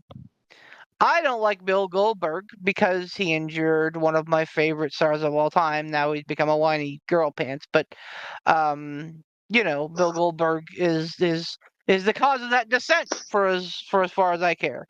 Well, and The Rock can fuck off. He's just a real prick, and I'm done with him too. So, I'm not rooting for these things to happen. I could see the payday, though, with The Rock. Like, I don't want it, but I could see the payday there. Do you really, are fans really going to care or want Goldberg? I don't know, bro. That's my kind of again, that's my blind hope. Yeah, there's a payday for The Rock there. WWE will get a payday for that. He's a huge name. But Goldberg, I think people's last memory of Goldberg was that disastrous Undertaker match. Are people going to care about Goldberg? Maybe. Listen, again, I'm not I'm just letting you know that these are things I've heard. I'm not telling you that they're going to happen. I'm not telling you that they're even likely to happen. I just want you to know that I have heard it's a possibility that, The Rock could win. It's a possibility that, Bill Goldberg could show up. Again, likely a little less than half for Goldberg, I'd say, but he could show up on Raw 1 and challenge old Gunty Poo for the title at that event.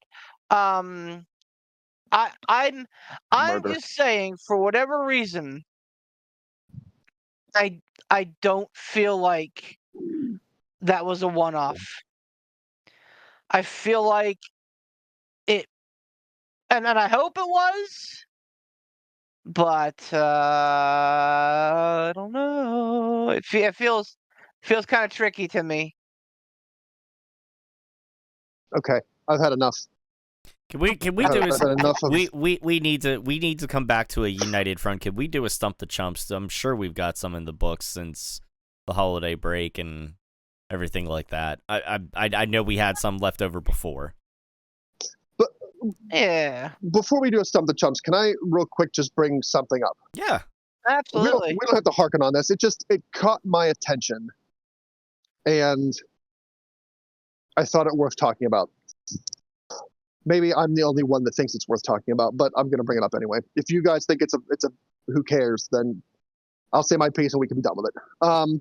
I can't remember what it was that I was watching. It was I think it was a pay-per-view. It was red and yellow Hollywood Hulk Hogan versus Triple H. Was that at a Mania or was that a different pay-per-view? That was a different pay-per-view. It may have been like Backlash or Judgment Day or like one of the ones right after Mania. Okay, so I was watching that event, like just randomly put on a WWE pay-per-view, and I was watching that one. And there are many reasons to shit on Hulk Hogan, but I don't necessarily know that anybody has the camera work that Hulk Hogan has. Hulk Hogan could work the camera.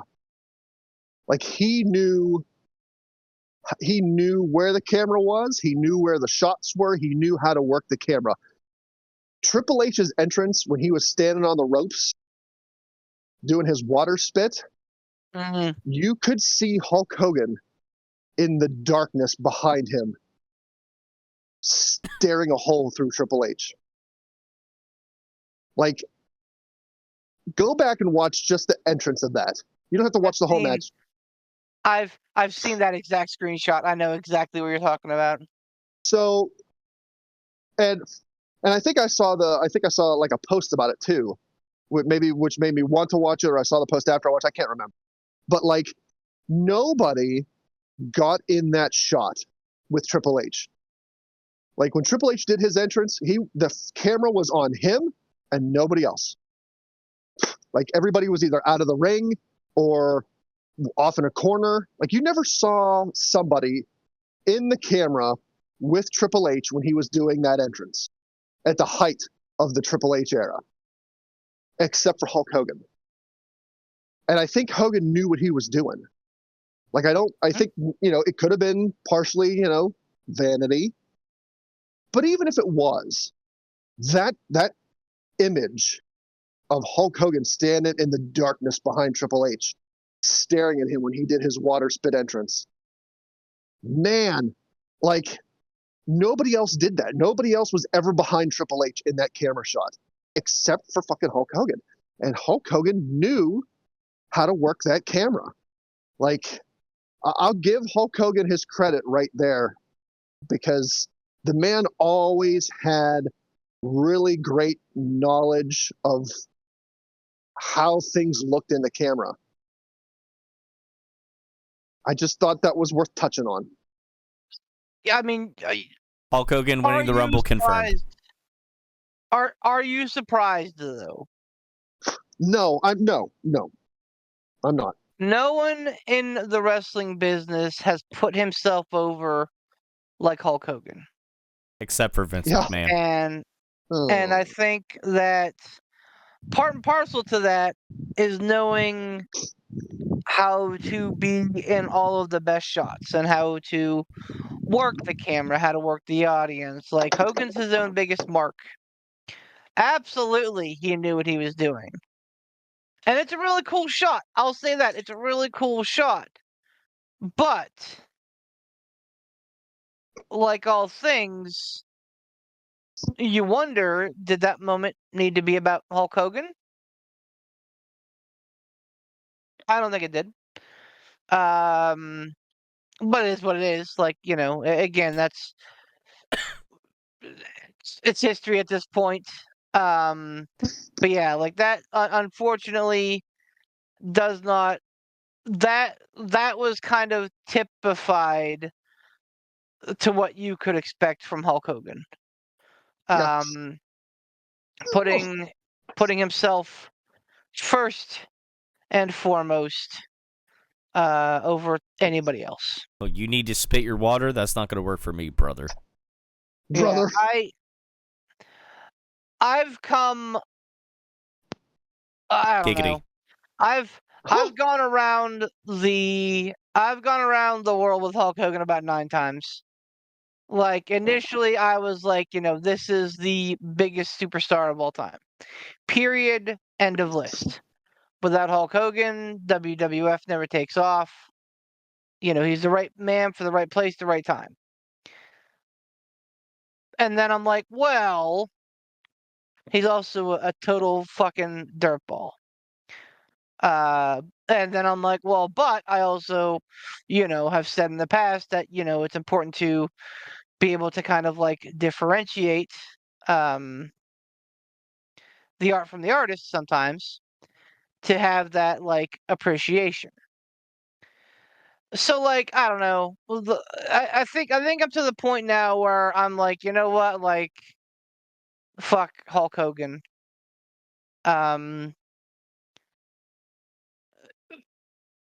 His importance be damned.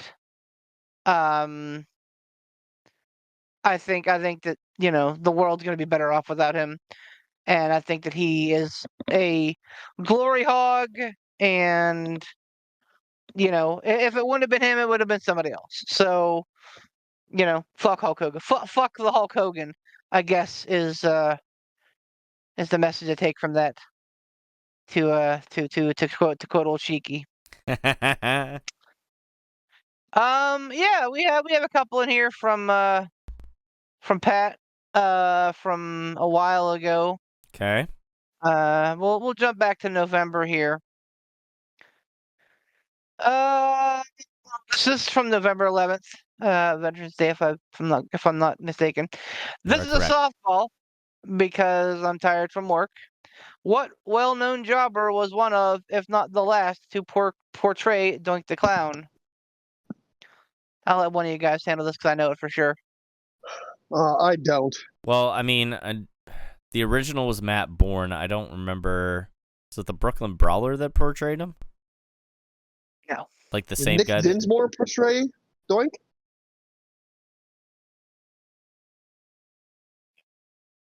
I don't know. Would you consider Nick Dinsmore a jobber? I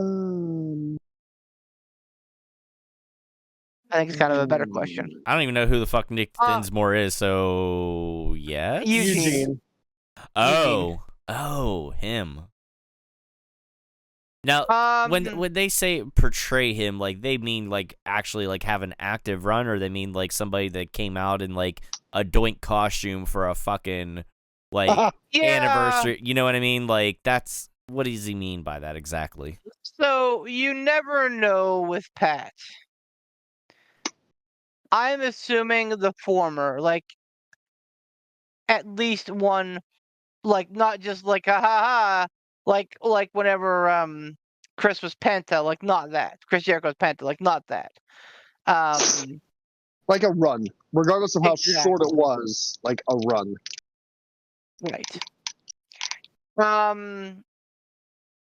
So I believe, And Joe Hendry. yeah, that too. No, I think it's Repo Man. If I'm No, not I forgot Repo mistaken, Man was freaking the guy. I I believe he forgot he had a portrayed run. Doink. I didn't know that I he ever I did. believe I believe he did, and I'm not 100% on that, but like I'm like 92.5 that Repo Man is probably who Pat's looking for. Huh. Um, I mean, tell me if I'm wrong. And you guys are like, nah, man, we've never heard about Repo Man portraying Doink. I have no But idea. like, Renton, you've heard that, right? Probably at some point. Um, I mean, I think I probably forgot that he did.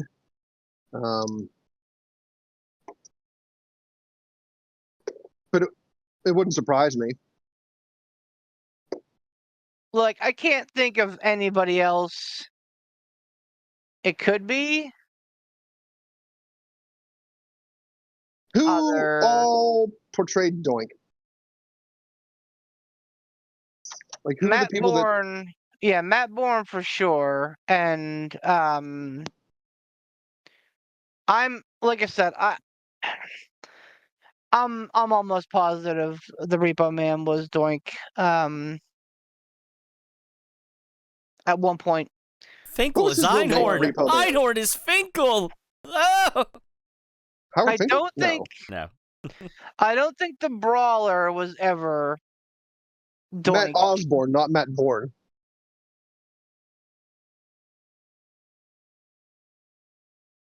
I thought it was Matt Bourne. Either way. I don't know who Oh, baby, I don't I know. don't know. I don't know who Matt Osborne is. Maybe that was his full name. I don't know. But like, yeah. I mean, if you look at the body type, like the brawler was never Doink. You know, like they couldn't have fit the brawler potato into that Doink suit. So, Did, I did he say ever or in WWE? well, that's a good looking question. Because wasn't like Um, what didn't I'll read it Doink get again. portrayed in other media promotions, indies, or no? What was? Yeah, he was. He was all over the place. Patriot, I think, played Doink for a while. What well-known jobber was one of, if not the last, to portray Doink the Clown? Yeah, I think it's Repo Man. Like I feel very confident in saying that. And if I'm wrong, you guys can just blame me. I mean, But like I feel like I can. I'm willing to go with I that don't. just because I don't know otherwise. Yeah, I don't have a better answer, but I feel like I can't think of any other jobbers that would have portrayed Doink during that era. My only Because we're holdup is talking, like if it wasn't in WWE, who the fuck? I mean, it could have been a shit ton of people. yeah, no, he's not talking about indie stuff. Yeah, he's not talking about indie stuff because yeah, Doink's on like every indie show ever. So no, absolutely not. Hmm. And if he is, I'm gonna contest it because yeah, like I said, man, Doink wrestles on all the indie shows ever. I think he wasn't on IWC, but like he could have been. I saw Doink wrestle for Christ's sake, so in an armory in Altoona. Did you really? Yeah, yep, yep. I forget who portrayed him that night, but it may have been the Patriot, honestly. Now that I think about it.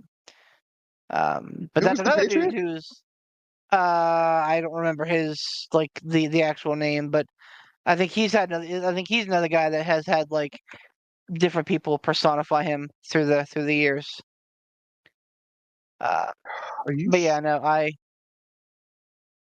Are we?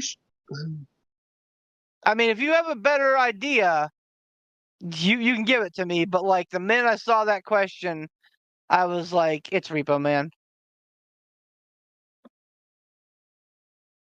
Who the hell was Repo Man? Like, Nobody cared enough to know his actual name. oh. I don't know.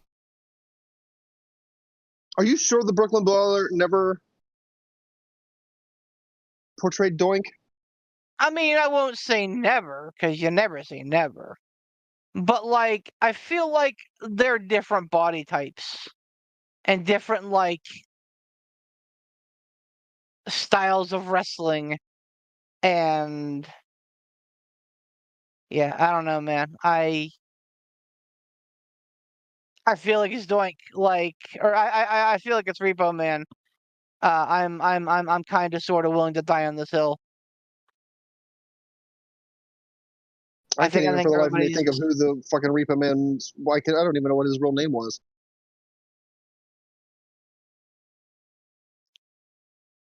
like I said, if I'm wrong, you guys can blame me. But like I'll go 95% sure.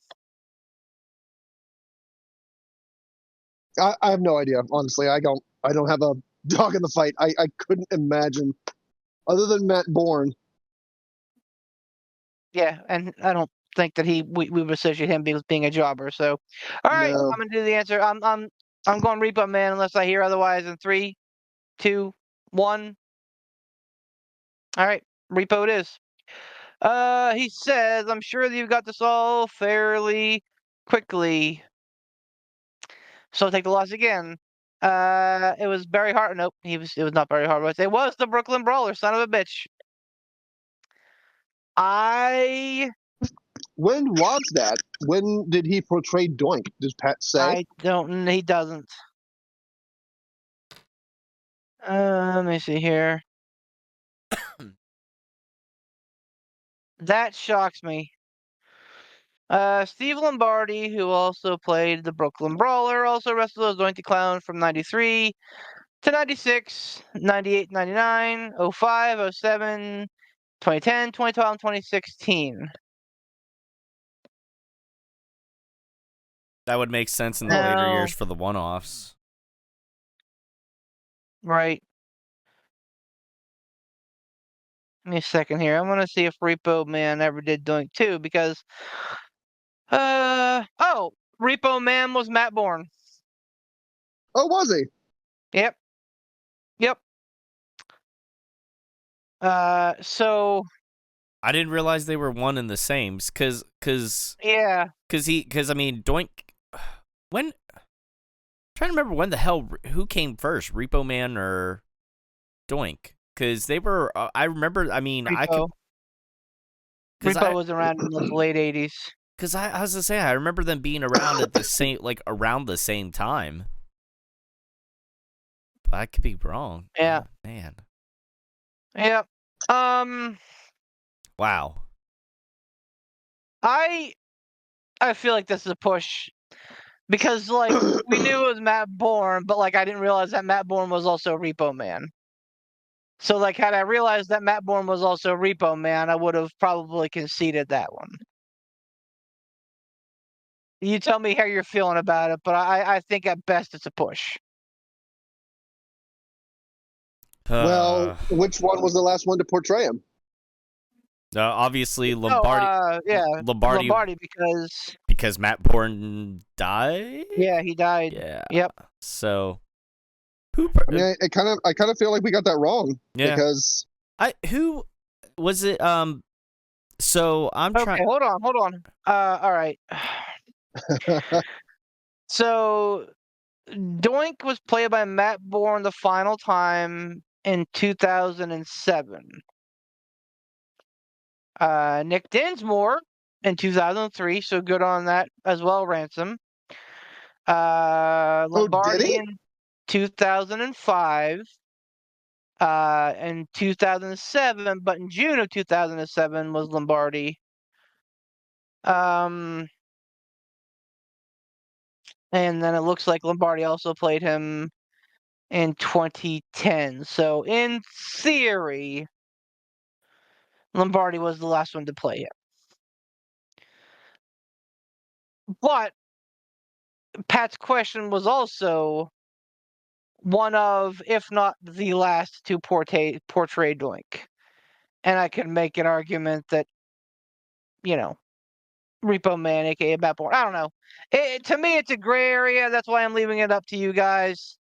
Because again, in my mind, we're both right. I just didn't realize again that Matt Born was Repo Man.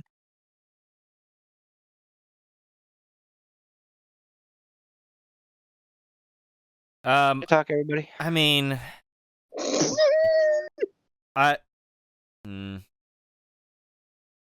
Honestly, my gut reaction is I feel like we got that wrong, because if the last well-known person to play, Right, but that wasn't the question. read his question again. Who was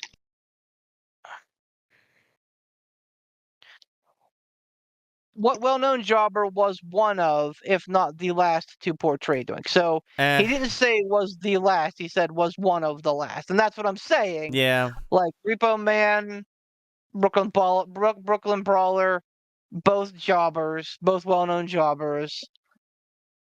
I mean 07 to 10, I think is a close enough time frame. I don't know. Maybe I'm grasping at straws here. Here's what I'll say. I'll say Pat wins this one by DQ, but that does not mean he actually won it. He didn't win his spot, but I'll give him a nod. How's that? I mean, I understand the impetus of his question, but technically speaking, Beef is right in the way that it was worded. So therefore, I rule that a no contest. I say, yeah, you were half right, but context is key. Gotta be clear with that. We've thrown out other questions over much more egregious things of just bullshittery. This one is kind of gray area. So I will agree to a push on this one if we give him another shot tonight. If there's another Pat question in the hopper, we give him a second shot. Okay. There is another Pat question in the hopper. So well, okay. All right. Redemption shot, and we're down a man tonight because Poot is just fucking DOA for. Oh no! Well, yeah, I mean he's DOA Poot. Yeah. He's not a disciple of Apocalypse, Poot. He's I didn't know he was managed by Paul Ellering.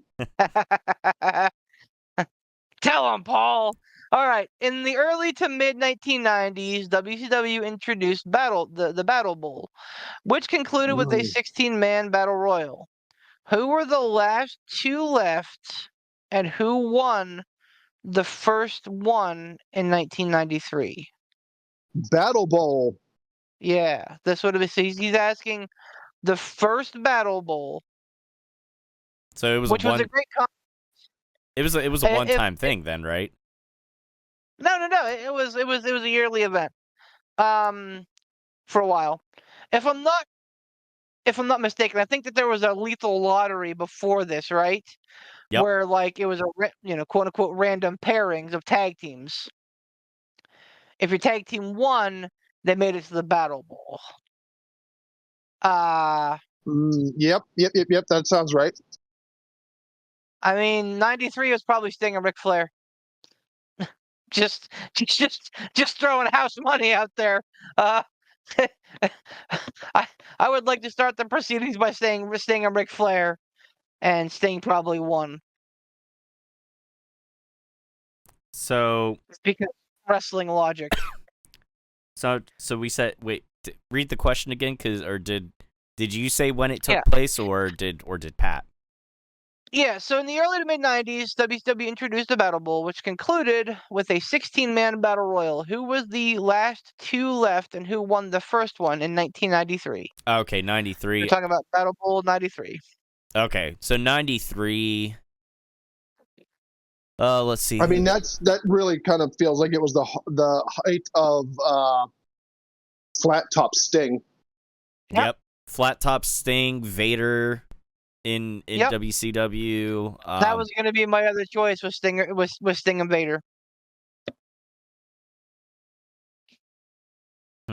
I'd go out and limb and say Sting was absolutely one of them. Because this is just before Hogan crested over. So he wants I believe. he wants the winner overall of the Battle Bowl? Yes. So he wants to know who won the Battle Royal, and who were the last two in the ring. And in the Battle Jesus. Bowl Battle Royal. Okay. Oh, So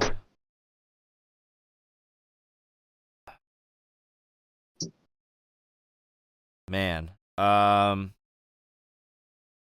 would hedge my bets on Sting being one of them. I would say Wasn't Dustin, because Dustin was WWE at that point. no, I don't know if he was. Not 93.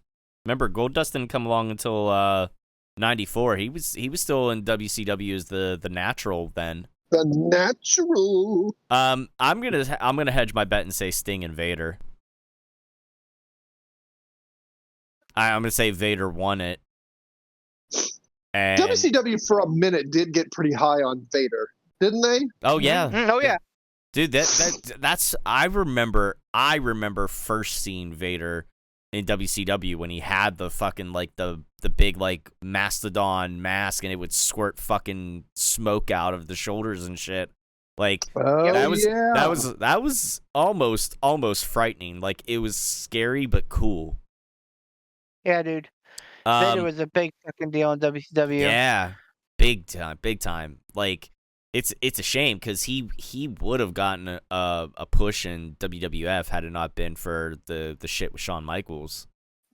So, Vader probably is more likely because I can't see Ric Flair lowering himself to a battle royal. Yeah, he was probably Nothing involved in like a different match. Title match. Yeah. Again, not saying it definitely didn't happen, but I would say it's probably not too likely. I'm gonna say Sting and Vader. Yeah, and with as high as WCW was on Vader at the time, I bet Vader won. I bet Sting and Vader were the last two, and I bet Vader won it. So this would have been probably the end of the pay-per-view. You think they would have let their first Battle Bowl go off the air with the heel winning? Well, I mean, it was WCW, so Yeah. I could see it. You know what? Like I'm going to learn my lesson from last time and not go against Ransom.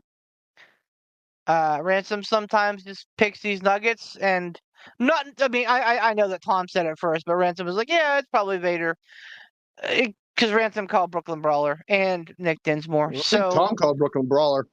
Yes. oh well, fuck me then. Then I'm not going to go against. I called Nick Dinsmore, and Tom called Brooklyn Brawler. Yes, sir. Then I'm not going to go with. Then I'm not going to go against either of you. I'm riding Sting and Vader with Vader winning. Yeah. Yep. Yeah. Yeah. Yeah. I hope there's no clouded or gray area here. Not in this one, Pat. The first Battle Bowl was won by Vader after eliminating Sting. Look at that. Oh no. No, we got it right. I know, but like, I was kind of hoping for a clean win there for Pat. Well, Listen. One, I would say don't give him the business this time. yeah, Give him a nod. Give him a you've nod. earned that. You've earned that. I'm not going to give you the business. You've a dusty finish does not one pride entail. So nobody wins, baby. I will give a little bit of the business to Pat and say it's oddly coincidental that his final score and Amber's final score were so close together. Seems suspicious. Well, I mean, you could take from that what you will about my insinuating, but it's an odd coincidence. It's one of those. Have we seen Pat and Amber in the same room with the title? Yeah. Hey, I don't know. before we finish this one off, I just want to say, probably all too little too late when there's recording. Well, halfway. Wrestle Kingdom this weekend. Wrestle Dynasty also this weekend. Wrestle Dynasty is the mega show with a bunch of people, and actually Wrestle Kingdom has quite the lineup as well. Wrestle Kingdom is, of course, featuring the or no, that's I guess night 2. But Wrestle Kingdom will have um, Takeshita on the card. He's facing Shingo, which would be a great match. Zack Sabre taking on Shota against for the title. But yeah, I think night 2 is where the excitement happens at Wrestle Dynasty, where it's kind of like the combo show where we're getting Sabre versus Ricochet. Yes, please. Either Takagi or either Shingo or Takeshita, whoever wins, versus Tomohiro Ishii. Yota Tsuji, who's been a big deal in New Japan as of late, versus Jack Perry. The return of Kenny Omega taking on Gabe Kidd. Claudio versus Shota. The Young Bucks making their return for the vacant IWGP titles. And Oh. Mercedes Moné versus Mina Shirakawa, title for title action. So No Ciabatta. no Ciabatta, Ciabatta. There it is. no Ciabatta, no Okada. So yeah, No Okada. I mean, How are you gonna have a Lol Okada wins match with no Okada? I know, right? But I'll say this, I think that New Japan World just upgraded their services at the end of 2023. They now have an app, which makes it really nice and easy to be able to join and look at what you want to look at easily and cast to your favorite devices. And it's a fee of $9.99 a month. To it, you'll get both of these shows in English. They'll be late night / early morning shows, but you'll be able to watch them on demand. So, for all of you out there looking for your wrestle fix, especially now that football's kind of wrapping up for the year. Lots of time on the hands, and it's a great way to start the journey into Rumble and WrestleMania season. Question. Hey, real quick, before we're done, real quick, who, aside from the obvious potentials like a Cena or Rock, who do you think could be a surprise for the first Raw on Netflix? A surprise? Yeah. I mean, they don't have to wrestle. I mean, it could be a surprise appearance. If I would have to imagine that there's going to be some sort of surprise appearance on the first Raw on Netflix. Stephanie McMahon. I would Tom? Yeah, I'm serious. Stephanie McMahon. All right. Yeah, that's probably a good call. I think Penta's going to be there. I don't know if you classify that as a surprise or not. I think that's going to be his debut. That's advertised though, right? Isn't it? With the I mean, vignettes? they're not saying it. So I mean, surprise, huh? Or do you think that there isn't? We'll get a Penta debut, which we're kind of expecting. I mean, they're giving us a basically WrestleMania quality card. All right. Rhea versus Rhea versus Liv, Punk versus Seth, Roman versus Solo. Did they officially announce the women's Intercontinental Finals for? Yeah. Good. Yeah. Which is I think is it's Lyra and Dakota. Yeah. So, I'm fine with either of those. Yeah. I'm good with any option there, and fuck. Oh, I mean maybe Hala Tonga. Maybe he might make his. Although it's tribal combat, so there's not supposed to be anybody, in in the ring at the match, so maybe he comes after. I don't know. Formerly known as Hikaliu, the big fucking tall motherfucker. Maybe the other Fatu, Zilla, any and all. You never know with this fucking bloodline shit. Maybe AJ Styles. Maybe he makes. I don't know. I mean honestly, I think it's probably going to be pretty straight laced. Okay. I think that we probably get because David match is going to be 3 hours. Yeah. I don't know if it is or not. I assume it is. I know. So I know that. I don't know when it's. I don't think it's started yet, but I think SmackDown is going to 3 hours as well. I know it is. I just can't remember if it has or already. Did it already happen or no? No, because I think they're waiting until the new year to do that as well. I believe. Okay, so I don't know if it's tomorrow night or next Friday that SmackDown starts that, but that starts. So, SmackDown. Can we stop also internet wrestling weirdos with the whole like, oh, end of an era, Raw, USA, end of an era. You completely black out and miss the whole Raw on Spike TV and TNN. Like, is that something that just fucking flew out of your memory? I know what you like. Yeah, they left USA, man, and they went to another network, and they were on another network. Granted, not as long as they were on USA, but like, this isn't the first time in history that Raw hasn't been on USA. Calm down.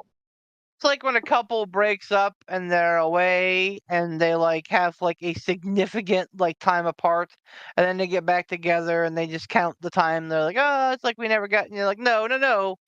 You were away for each other. That does not count. I This see. is like Ross and Rachel. We were on a break. Okay?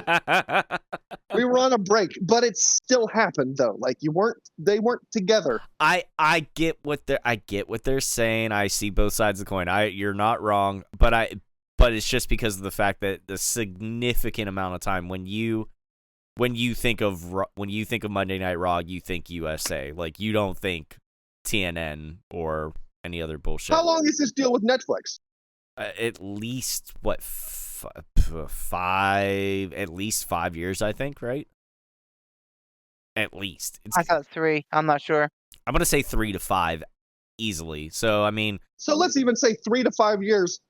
Raw is on Netflix, and then what happens if Raw goes back to USA? Yeah, then Oh, it's an end of an era. It's not on Netflix anymore. What do you fucking got? No. They'll say, "Oh, welcome back. We missed you. Oh, it's so good to have it. It's so good to have." Forget the whole Vince McMahon speech in the ring. Raw's coming home to the USA Network. Like, they were away for a while. It's gonna be that. They'll say, "Oh, Raw's coming home." That's exactly what they'll do. That'll be exactly what they do. Yep. You hit the nail on the sand out. It's not earth shattering. Calm down,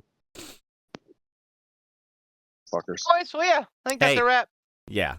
Listen. Yeah. The best thing was, though, the best thing to ever happen to Raw, to make it the longest running weekly episodic television show and all that fun shit, is whenever they stopped fucking giving it the boot to the Westminster Kennel Dog Show, whatever bullshit that they used to put on USA. So I remember that. Yeah, I do too, and I fucking hated it. Yep.